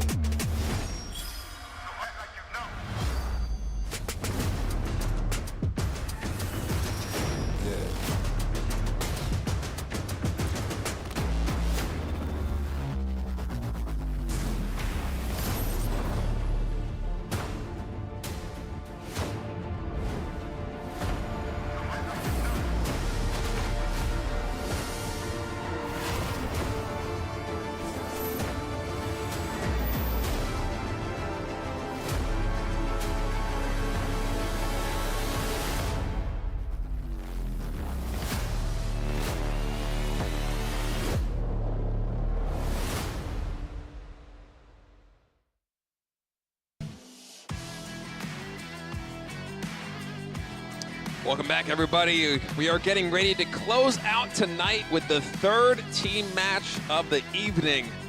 NUTMITE versus Seongnam ROX, a battle between two teams that are pretty close to the middle of the pack right now. ROX sitting at position 3 overall in the standings. NUTMITE in position 5. Both these teams vying for a playoff spot at the end of the season. This definitely looks like the closest matchup we're gonna have today as we see Team NUTMITE take the stage first. And Team NUTMITE, they are sitting 1-2 in overall score right now, but they've taken us to that round 5 so many times that it makes us excited to see what they can pull off against a team like Seongnam ROX. Yeah, most of their series thus far have been relatively close. I fully expect this one to go the distance as opposed to, you know, the opening matches that we had tonight, the FREECS versus FNL and Liiv Sandbox versus Always. Both of those wrapped up really quickly with 3-0s or 3-1s and speed and item throughout.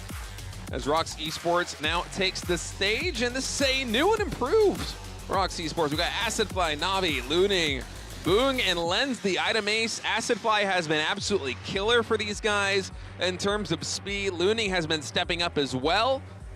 Honestly, a very formidable team thus far in speed mode. There were some doubts coming into the regular season. They were saying, because the roster is not what you've seen so many times out of these professional teams, a lot of the teams were saying, oh, Seongnam ROX, yeah, they're a professional team, but are they actually? Well, they've certainly proved it with their results so far because they are 2-1. In fact, they were able to win against Finale, which I think was their biggest win of the season just because of the rivalry between them. Yeah, Finale Esports basically being the old preseason ROX roster minus Jung, and then, you know, the new ROX, so to speak, kind of retooled and rekitted here, but having a great showing is NUTMITE. I feel like a lot of people are underestimating this team. You can see the speed ranks on average right now. Will actually 4th overall has really been anchoring this team in the team speed mode. One of the hybrid players on this roster as they're looking to pick up a win here. And oh man, that's some bullion. Looks like Lens is going to cry again today. Of course, Lens, the item ace for ROX Esports, as NUTMITE is not holding back. They certainly had no restraint with that one as we now take a look at Team ROX Esports. As we mentioned briefly earlier, they did have a pretty good start to the season. They won both matches against amateur teams, and they only lost one against a professional team in Mire and Sejong. And as we take a look at the speed average ranks, they are better off mostly. Yeah, Looning especially, 2nd place overall individually in a field of 30-plus players is rock solid. Acidfly and Navi also have been doing a great job. Acidfly usually running with him. Navi doing a lot of sweeping, both of them averaging about 13th overall. And, yeah, look at that, they're being nice. Why can't NUTMITE play nice too? They say, let's have an entertaining match. We don't want NUTMITE to score against us. Yeah. As NUTMITE, they've been a scary team, man, thus far. As I said, it feels like a lot of players and even a lot of fans have been underestimating them so far this season, but they are absolutely in the run for the playoffs this year. Yeah. And now we can take a look at the speed track list, and we see NUTMITE, they won the coin flip. They took speed priority here, so they have 3 tracks in their selection. It is Village, Boom Hill Tunnel, Miami Drive, as well as Winding Slopes. So I feel like we are definitely seeing some tracks that we're used to seeing, but Boom Hill Tunnel as the first track pick is going to be the interesting one that I'm looking out for, whereas ROX Esports, they pull off a classic from our professional teams, bringing us to World Tour Terracotta Twister, as well as the Glacier Extreme Stadium, and this is just the tracks that we always see our confident teams rely on. And I'm actually really surprised that NUTMITE, after winning the coin toss, took speed as their priority. As Seongnam ROX coming into today have been the best team in speed in terms of tracks. They're undefeated in sets thus far. We'll see if they can continue that streak and keep it alive here against NUTMITE as we start on Speed Track 1, Village Boom Hill Tunnel.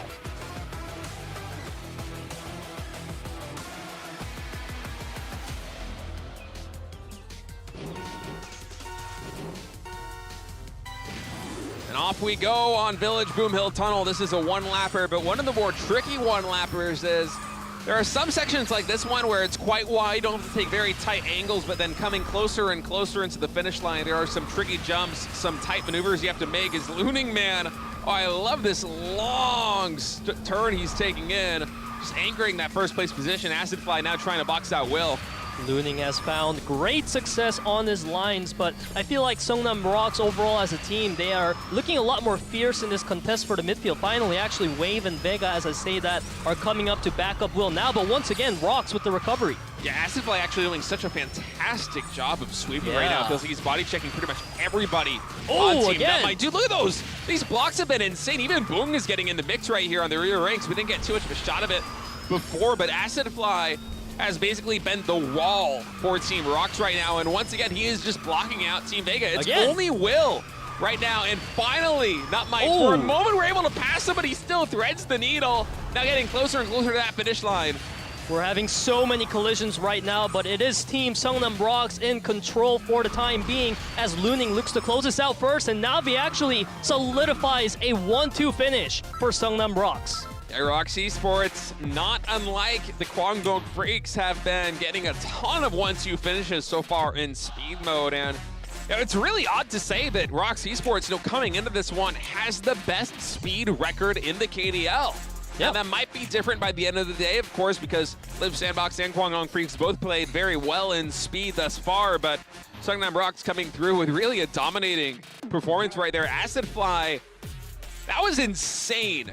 How well he was able to box out pretty much every single player on NUTMITE except for Will, and Will eventually losing that 1v1 in the upper ranks. ROX Esports coming out, making a statement here in the opening track of speed mode. If AcidFly can keep that up, he's definitely going to win the fan MVP vote because his sweeping has been excellent. And for Seongnam ROX, if you have a great sweeper like that, it makes the job so much easier for your runners. As now we get ready to enter track number 2. The track is chosen by ROX in World Tour Terracotta Twister.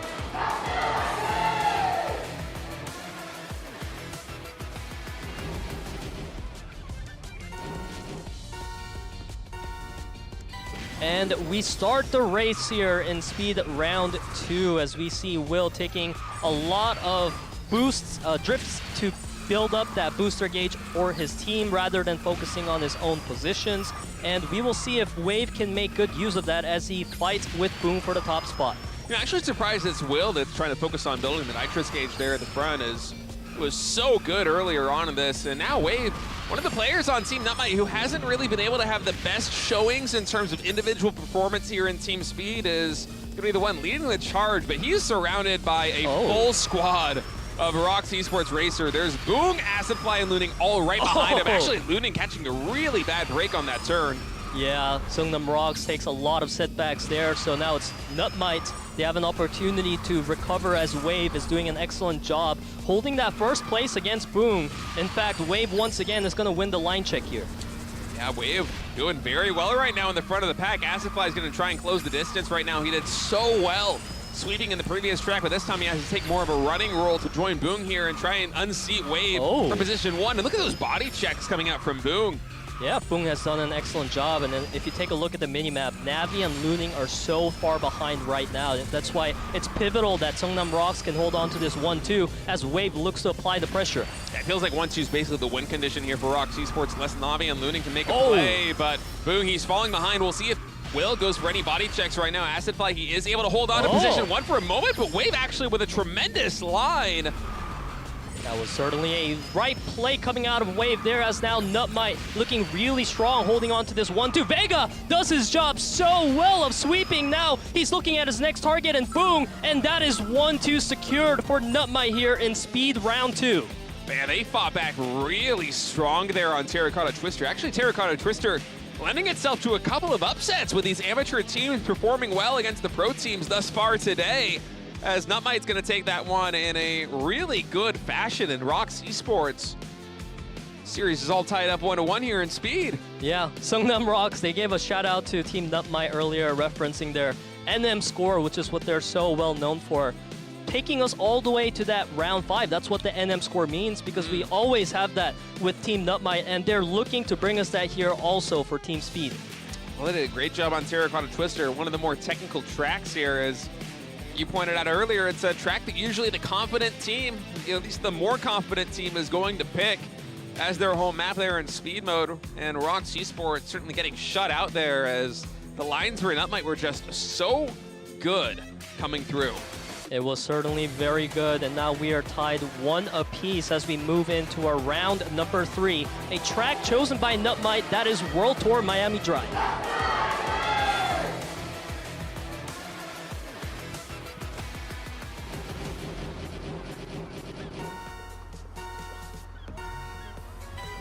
Once again, we return to the streets of Miami as it seems a lot of these amateur teams really liking this kind of off-meta speed track map, but ROX Esports off to about as good a start as you could possibly hope for right now with Acidfly, Navi, Looning, and Boong all in a really good position. We see this happen all the time in Miami Drive. We see teams taking such a humongous lead in the beginning portion of the track, but once things get actually wider, that's when we see the comeback happen like we're seeing from NUTMITE right now. As we see Vega, he does seem to be stuck in that 8th place position, but he's holding 2 players back there.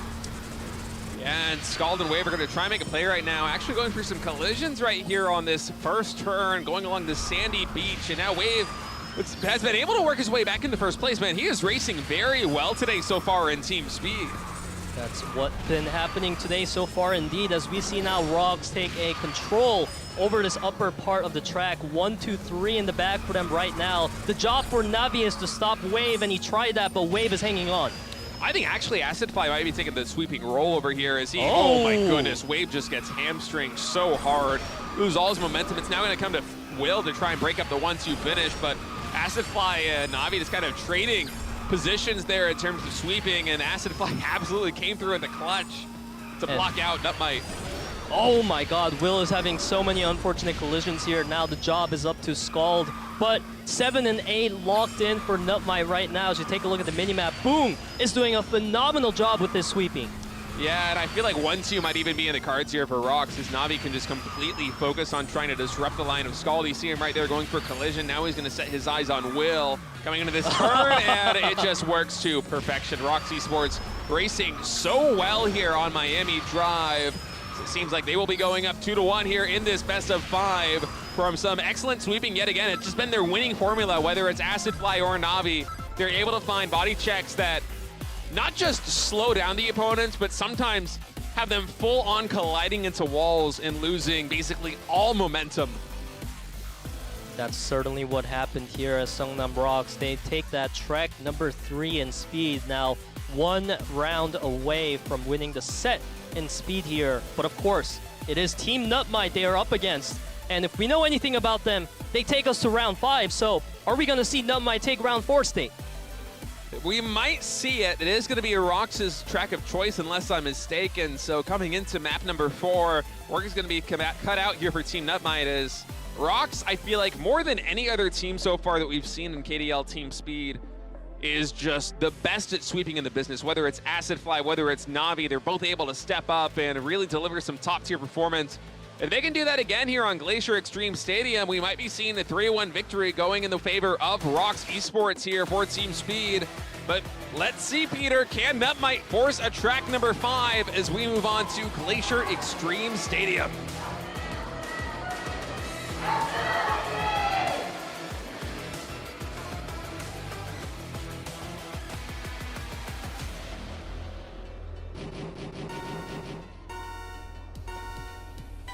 We drive off into the race. It is currently match point for Seongnam ROX. They need to win this match here to secure their set win in speed. As we see, ROX, they're having a phenomenal start with Boong and Looning. Yeah, and ROX Esports has been such a solid team speed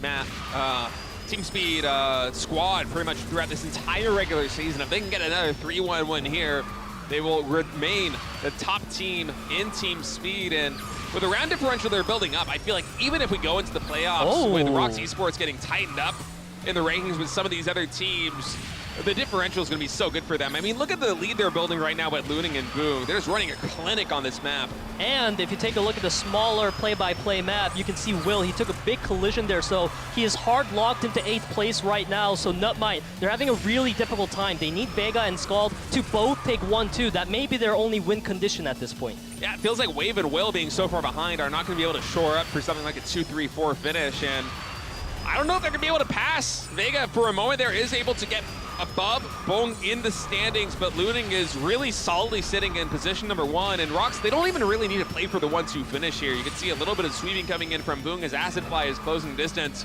But with Boong, Acid Play, and Navi in 4, 5, 6, as long as they can keep this midfield and have Looning, you know, anchored down position number 1, this is looking like a win for ROX Esports, but let's see if Scald can make a play. Scald really needs to make that play happen and take this away from Looning. Vega also needs to keep up. 1-2, the only win condition for NUTMITE here. Looning has one job, and that is to keep his first place. Yeah, and he navigates the hairpin turns beautifully there. Did not give Scald any opportunity, even the collision. As Scald went for the Hail Mary play to try to pass Looting. It did not pan out, and we have another 1-2 finish, another high play finish for Seongnam ROX, their 9th high place finish in team speed of the season. I believe leading that category now, or at least tied with the KWANGDONG FREECS as they continue to dominate the battlefield. Seongnam ROX, you kept painting them, State, as one of our best speed teams, and you were certainly right. 3-1 is a very, we can't say it's as dominating as a 3-0, but if you actually take a look at the matches that were played, it felt very dominating. Today felt like the Seongnam ROX day as far as speed went. They still have the best round record so far, and you might say that perhaps ROX's, you know, schedule to start off the season is not quite as difficult as the KWANGDONG FREECS, as Liiv Sandbox, as Mini and Sejong, but they have been able to deliver time and time again against these amateur teams.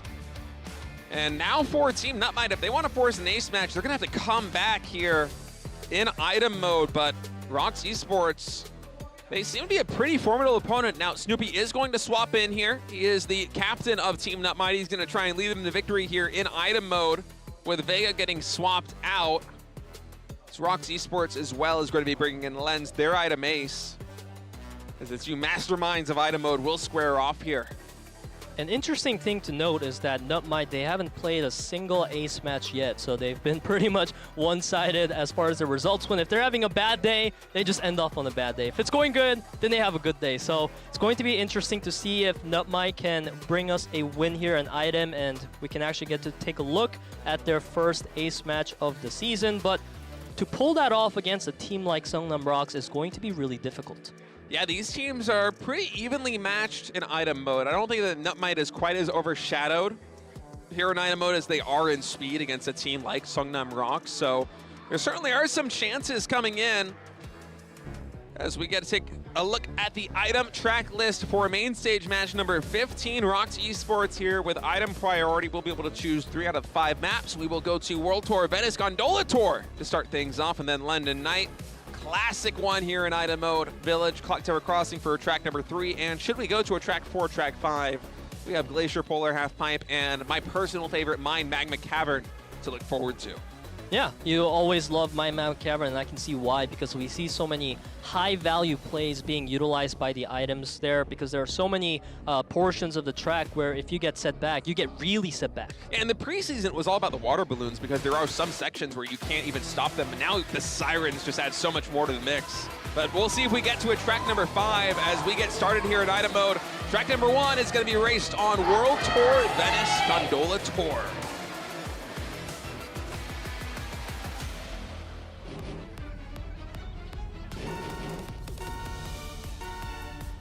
A 3-star difficulty track to kick things off, an item here as we see Looning starting off with that big banana early on, and he places it right there, and it's going to be really hard to dodge that banana. Yeah, Looning even going back trying to get double items right there. Does have a nitrous in the bag now, and Scald, ooh, he has double sirens, so we'll see if he can spin out Boong or Lens if he has enough speed, but this attack coming through means that no, not too much is going to get done, and actually Scald just going to rotate that one out. Will actually was able to catch Looting there with one, but so far Lens and Boong off to a really good start. It certainly seems to be the case as NUTMITE continues to swing out of control, and Wave, he had a risky one there, but he managed to recover. Now the question is, can he get within range to even fire off his magnet and missile?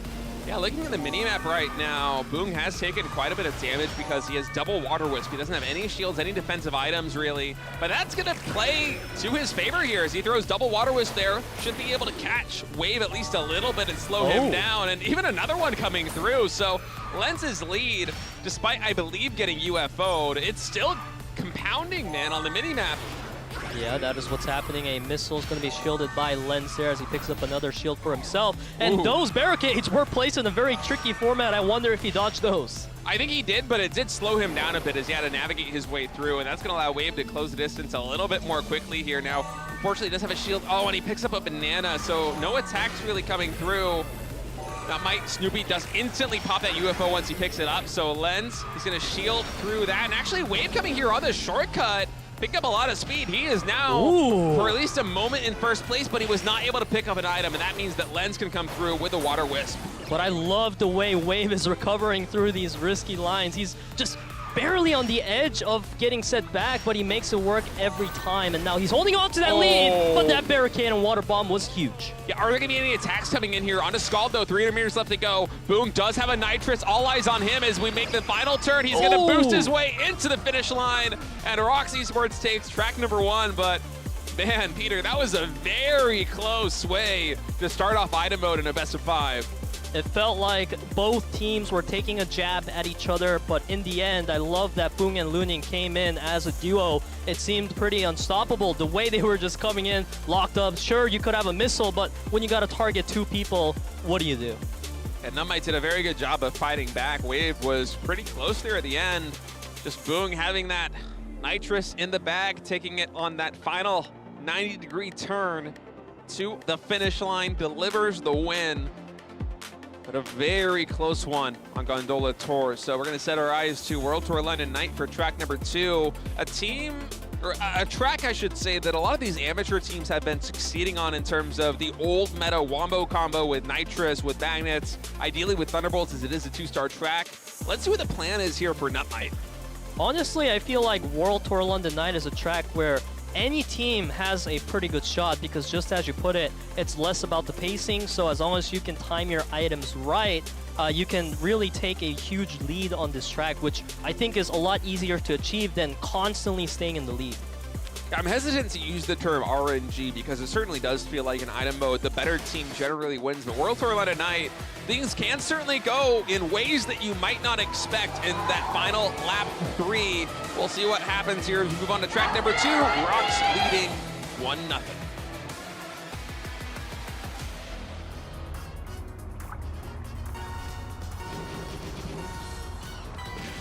Another 2-star difficulty track here on World Tour London Night as NUTMITE is looking to fight back and potentially tie this series up 1-1. Get that NUTMITE score, as the fans keep calling it. Force that final track 5, which we haven't seen today. It's been a lot of 3-0s and 3-1s. Yeah, we definitely haven't seen that as far as speed went, and we saw a move being attempted by Boong there, but the item is going to make that too hard to actually execute. And we can see Navi with a humongous lead right now, holding on to double shields, and I'm sure we'll see him get caught up on soon, but when is that soon?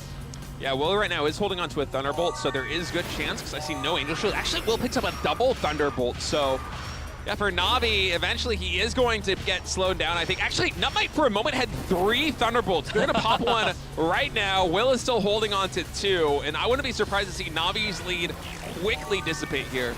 And Lens, he's just absorbing a lot of aggro right now for Navi. The EMP is going to be forced out as Snoopy is playing to catch up. A missile traded for a shield as Navi picks up more shields for himself. And now finally, ROX Esports, they are picking up a lot of Angel Shields, and those are going to be critical against the Thunderbolts of Team NUTMITE. Using those reactively is going to be essential for ROX's game plan here. But consider, this is a 2-star track. The scanner, one of those new items, it's not available on this one, so they don't know exactly what they're in for. I'm worried if they start to use that item a little bit too early. And Boong is right now choosing to hold on to his Magnet and Boost combo. So you have to keep your eyes on Boong, because he's the player right now for ROX, making a shot call saying, hey guys, I'm going to be the one to try to contest first. And Navi also had a double Nitrous. He's going to pop one right there as Boong getting ready. Okay, Angel Shield pops out. That's going to dissipate the first Thunderbolt. And in fact, there are no Thunderbolts left. So this Lightning, I don't know if it's going to catch him. Boom, with a Nitrous, another Angel Shield pops. You absolutely called it, Peter. As the Nitrous and Magnet combo coming through in the clutch there for Team ROX Esports. NUTMITE had the ball going early for them in terms of picking up a lot of Thunderbolts, but ROX eventually got the answer.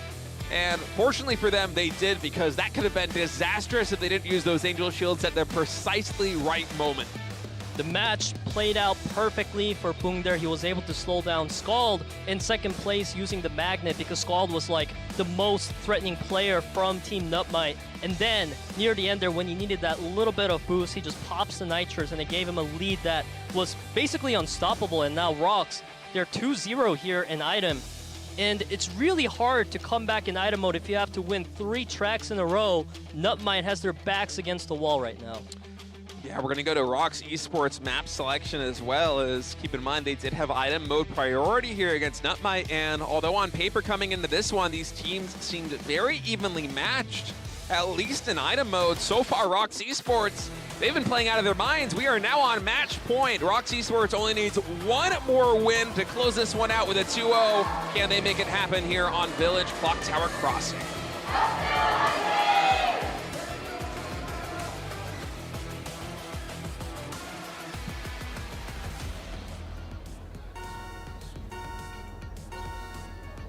Match point here in team item for Seongnam ROX. As we see Seongnam ROX, they have taken the speed win, as you can see on the upper right part of your screen. So if Seongnam ROX wins this one, there will be no ace match once again from team NUTMITE, who hasn't played a single ace match this season. We're hoping to see that from them.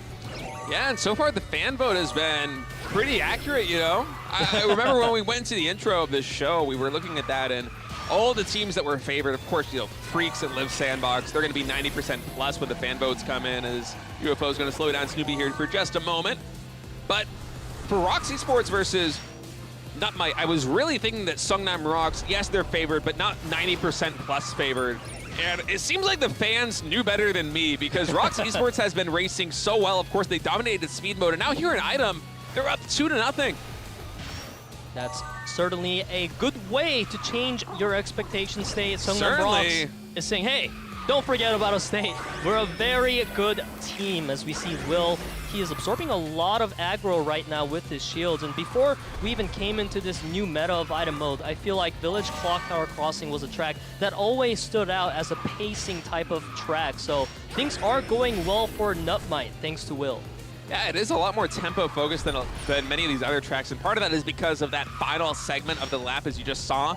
It's really hard to make plays with nitrous and magnets actually work there, because you know the turn is really so tricky. You go into a 90-degree turn right before the finish line, so it's much more about setting yourself in a position to win. Once you get there is, that barricade.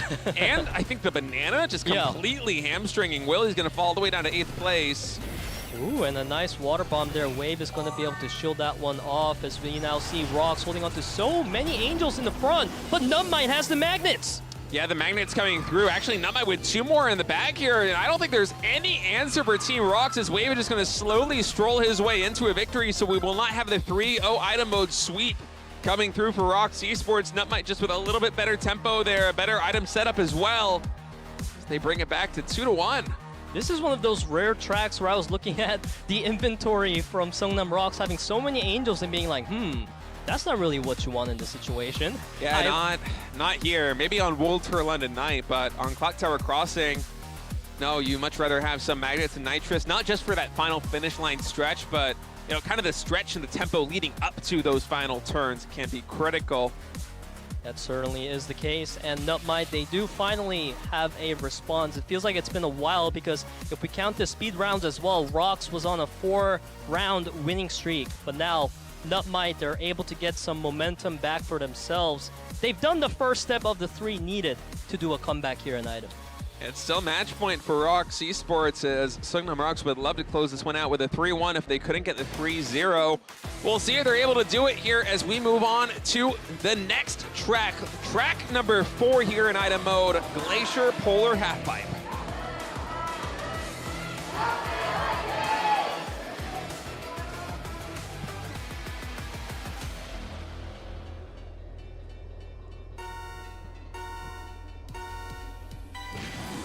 NUTMITE fighting back very well on the previous track. We'll see if they can keep that momentum going here against Seongnam ROX as we enter one of the more interesting item maps that we have in the pool. If I'm not mistaken, this is a 2-star difficulty map, not a 3-star difficulty, but kind of similar to London Night in a different way is this advantage you can get that Snoopy's going on with the high ground shortcut. Now, it eliminates a lot of the path that you have to traverse coming down into the finish line, and sometimes we can see some players really set up some big wombo combos with that, and then that one hairpin turn heading down this final stretch. Yeah, and this is NUTMITE's choice of track, so they definitely feel very comfortable here in the polar half-pipe. So they are in prime position to force that NM score the fans love, but boom, he did manage to find a nice lead for himself there. We might see him place the banana in a sneaky place. And he has double EMP right now, and there aren't very many UFOs coming out from Team NUTMITE, so it's a little bit unfortunate there for Boong. Snoopy, in fact, actually we have so many EMPs in the front line. There is a Thunderbolt, keep in mind, on Will's inventory, so we'll wait and see when he decides to use it. If he were to use it right now, there aren't any Angel Shields to really dispel that for ROX Esports, so it could be a really big game changer as a water balloon's going to catch ROX Navi. Seems like ROX is managing to find a good pacing here so far. 1-3-4 secured for them. Wave does have the magnet. He pops it right now because he doesn't want the pacing to go in the favor of ROX heavily. And now the Thunderbolt's going to come in, and I like that timing too, as it kind of just sets the tone here for this final lap. They lose a lot of momentum. Len's still in first place here for ROX, but he doesn't have the momentum unless he's able to cycle through these items to actually take that shortcut. Will, on the other hand, he has a nitrous, but he does get UFO. That's critical. Yeah, Wave, he's going to be able to take that first place lead for now. In fact, he gets up on the shortcut as well, finally getting slowed down by the magnet as Navi contests. We have pretty much everybody on the shortcut. This is kind of an unusual situation here with 500 meters left to go. NUTMITE, Wave, and Will still in a great position. 400 meters. That water balloon is absolutely huge, though, and that might be what Wave needs. Boom, he does pop something, but no, I don't know if that magnet's going to be enough as Wave is able to dispel it. And NUTMITE, they're forcing that track number 5, and you can see momentum shifting a little bit. They're getting pretty happy with that one. That was a crazy finish. I can't remember how many times I have seen, that was like, what, 5 different racers all on this shortcut coming down the home stretch? That feels a little bit rare. And then that water balloon just absolutely stealing the show on the hairpin turn. Great play from Team NUTMITE. It gave so much room for Wave to finish out in first. You can see Boong, he came in 2 seconds later, and that's a perfect way to play out the Glacier Polar Half-Pipe. You know, it's written in the textbook. This is how you guys play Kart Rider, but it's actually always harder to execute. But NUTMITE, they were able to pull off that execution here in round 4. And now we are having the first round 5 of the day, State. Yeah, we're finally making it there. If NUTMITE wins this upcoming track, they will be able to force an ace match. But if ROX Esports can win this one, they're going to close it out, winning both speed and item mode. Let's move on to the 3-star difficulty track, Mine Magma Cavern.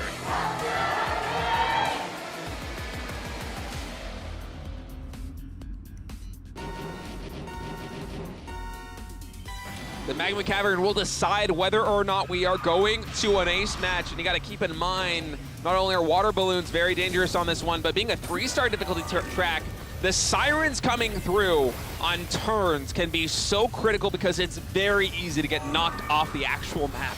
And because of all the dangers that exist on this track, we have seen so many times where a team was able to take a humongous lead and win through that pacing with one player just so far off in first. But it seems like Looning there, he was going for the Hail Mary play, utilizing his siren. It didn't work out because he got stopped by the Water Wisp right at the last second. So now we're seeing 1 and 2 being contested by Wave and Lens. And this final stretch, as we finish up lap number 1, you cannot dodge a water balloon if it is timed correctly on that bridge. So that is something to keep in mind if these racers stay very close together coming into lap number 3. But for now, both teams playing pretty well in terms of tempo. Boongi does have an EMP and a nitrous, so he's in a pretty safe position right now in first place. Wave does get spun out. Navi actually, it seemed like he wanted to knock him off the track there for a moment. Wasn't able to make it happen, but then a nice water balloon, Peter. Yeah, that was a really good one. It stopped Snoopy's momentum there, which was an important one because Snoopy was one of the leading players for NUTMITE. Yeah, and Boong now actually able to take a lot of a lead considering all these attacks that have manifested against Team NUTMITE. He's almost off the map. Looking at the mini-map right now, he is so far ahead. And Peter, you were calling this. The Thunderbolt is going to slow him down a little bit, but Team NUTMITE, if they want to force an ace match, they really have to start gaining ground. And they're so low right now on inventory options. Will picks up a water bomb, but that's not anywhere close for him to target Boong. It seems like NUTMITE is struggling to find an answer to Boong's lead. Yeah, Boong, I think, even just dodged 2 different missiles with those shields. So he's just blasting his way through this. Now there is a magnet on him. Will's gonna dodge the banana, coming down his turn, but the barricade slows him down. He has a water balloon. It is neck and neck. Will finally able to take the lead. The water balloon coming through and a water wisp. And ROX Esports, are they gonna be able to close it out? Yes! Man, what a crazy upheaval there. The finishing moments. Will was so close to trying to take that one back there for Team NUTMITE, but all the attacks came through for ROX Esports. We will not be having an ace match. They're going to close this one out 3-2 an item. The attacks came out ferociously from both teams near the end of that track there, but Seongnam ROX, it feels like they simply had more items saved up for that final moment, which is a crucial skill here in item mode, actually, timing your attacks and, you know, when you want to be using your shields and angels. And the focus from ROX pays off. They're able to finish off the day without going to that risky ace match. Yeah, and they raced very well there in item mode too. And also props to NUTMITE fighting back after being down 2-0 there in item mode to almost force an ace match. If just a couple different things went their way on track number 5, they might have been able to force it. It would have been a pleasure to see, but instead ROX Esports going to be solidifying themselves in the standings. It seems like they're one of the professional teams that really is able to stand their ground against the amateurs time and time again. They haven't had any upsets thus far. They are playing solid. Super solid, just as you put it, Stade, as we take a look at the result of that match today. It was Seongnam ROX taking speed 3-1. And in item mode, this is where things got really close, and we were wondering if we'll get to see the first ever ace match from NUTMITE of the season, but it didn't happen, and Seongnam ROX take a nice win for themselves.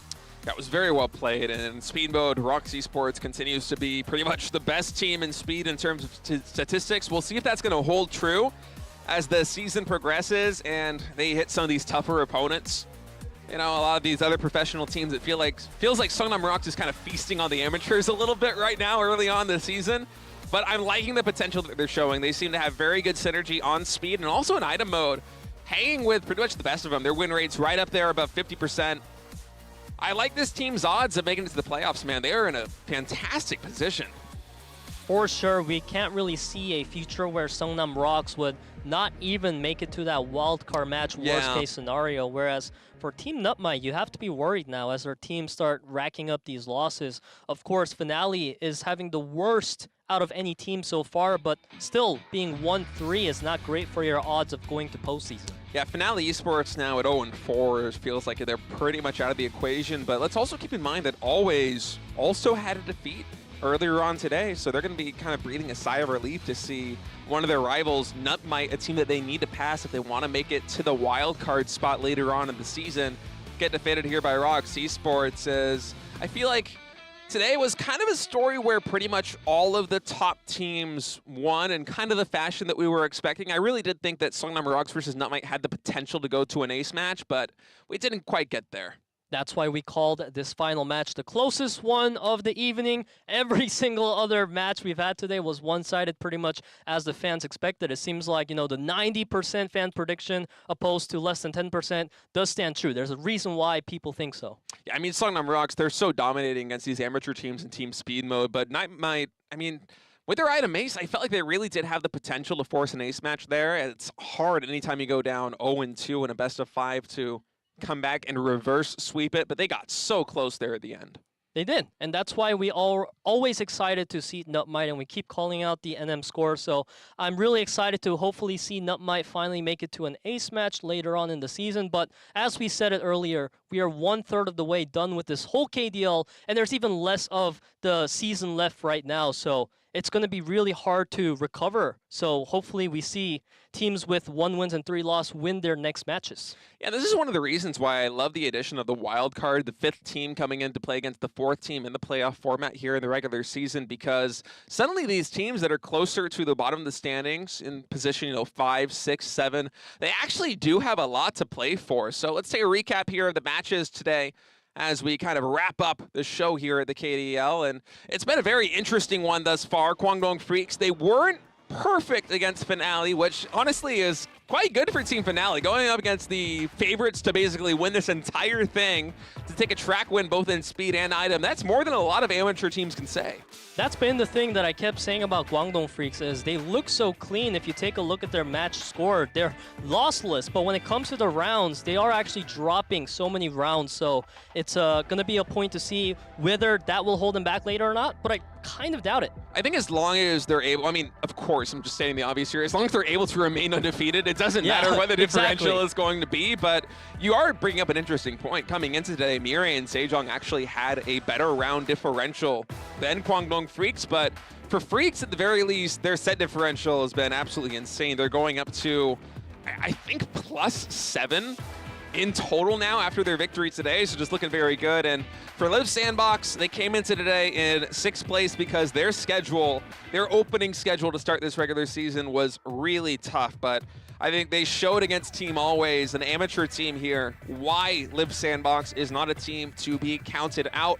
3-1 in speed, 3-0 in item as they begin their journey back into the top 4, back into the top 5 here in the KDL standings. Today's result was so crucial for Liiv Sandbox because I think, it's understandable for them to drop a game against a team like Mira and Sejong and Guangdong Freaks, but they need to prove that they can still stomp our amateur teams to show the fans hope, basically, that Liiv Sandbox can take their first victory of the KDL. Yeah, I mean, imagine a nightmare scenario where they lose item mode against Always and then somehow lose the ace match as well, and Liiv Sandbox goes down to 1-3. That's pretty much a disaster for this team. And as you said, losing against Mirai and Sejong, losing against the Guangdong Freaks, of course, Liiv Sandbox can beat those teams. If you play a best of 7 against those teams, you're going to win a lot of tracks. But the fact that they lost them that early in the season, you're right. The pressure is on for them to perform against these amateur teams now. And the final match of the day was Seongnam ROX going up against Team NUTMITE. The closest match we've had of the whole entire day. For speed, it was pretty ROX favored, but when it came to item, NUTMITE, they seemed to recover near the midway, but Seongnam ROX, they simply had the better focus in the end. Yeah, and my Magma Cavern for that track number 5 is such a difficult track to play because you can be knocked off by people body blocking you into the lava. You can be spun out by sirens into the lava. There are many sections of the map where water balloons 100% are going to catch you. And for a team like ROX Esports, I mean, Seongnam ROX, they're a veteran team, they're a professional team coming in. It's one of those maps that's kind of a confidence pick. Similar to the way we see Terracotta Twister often picked in speed mode, I feel like Magma Cavern, if you're really confident in your item mode, it's a smart one to go to. And ROX Esports, they go to that map pick, and they win it. They avoid the ace match, and now we get to look at the standings. With that victory, ROX moving all the way up into 2nd place. Yeah, that victory certainly did them a lot of favors as teams like Mira and Sejong, Desperado, they've yet to play their 4th match. So the standings can look a lot different, but one thing's for sure, Guangdong Freaks is not coming off their throne anytime soon. And on the bottom portion of our standings, Finale Esports, NUTMITE, and Always, they look to be having the roughest time. Yeah, we're a little bit more than halfway done with the round-robin portion of the regular season here at the KDL, and I think you could say that the Freaks absolutely a lock. There's no way in the world they're going to get below 5th place. They are going to the postseason. It's just what the seed is going to be. Finale Esports, on the other hand, they're probably not going to get 5th place. Maybe there's some kind of perfect world where they could actually be able to find it, but I think for that team, it's more about just trying to end this on the best possible note they can, and maybe that starts with a victory against NUTMITE on Saturday at 6 p.m. KST as they'll be opening up that team match. And then we have Desperado versus Mirai and Sejong. That's a match that I am actually really, really looking forward to. Mirai and Sejong, obviously one of the best teams to look out for here in the KDL, but Desperado quietly has been impressing me time and time again. Banana is their item ace, has been so solid in the new meta. In the speed mode, they've actually been able to deliver a lot. And even in ace matches, it feels like they can call some players that can hang with the best of them. So I think match 17 going to be a really fun one.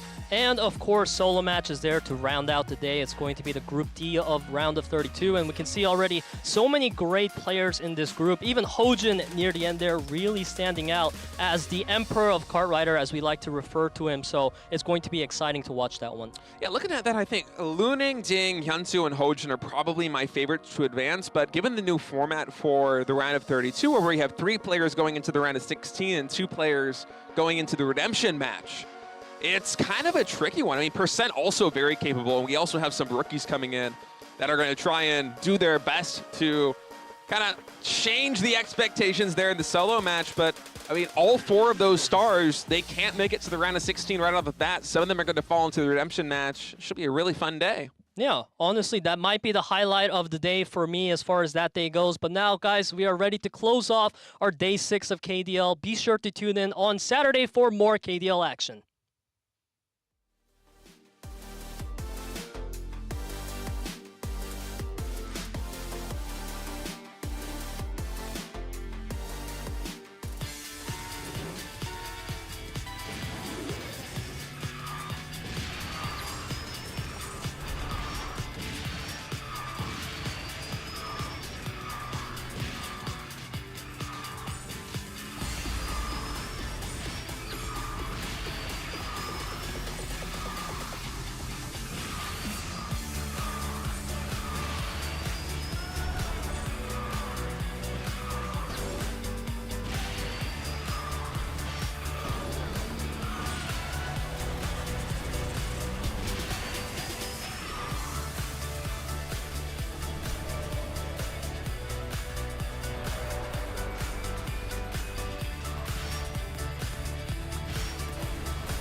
Mouth better add your respect. Otherwise, pressure gon' be at your neck when I burn you like. This ain't a game, my aim is the throne. I'm much higher than you, like a rocket, a drone. I'm powerful, think of a stone. Throw it off in my brain and I'm back to the bone.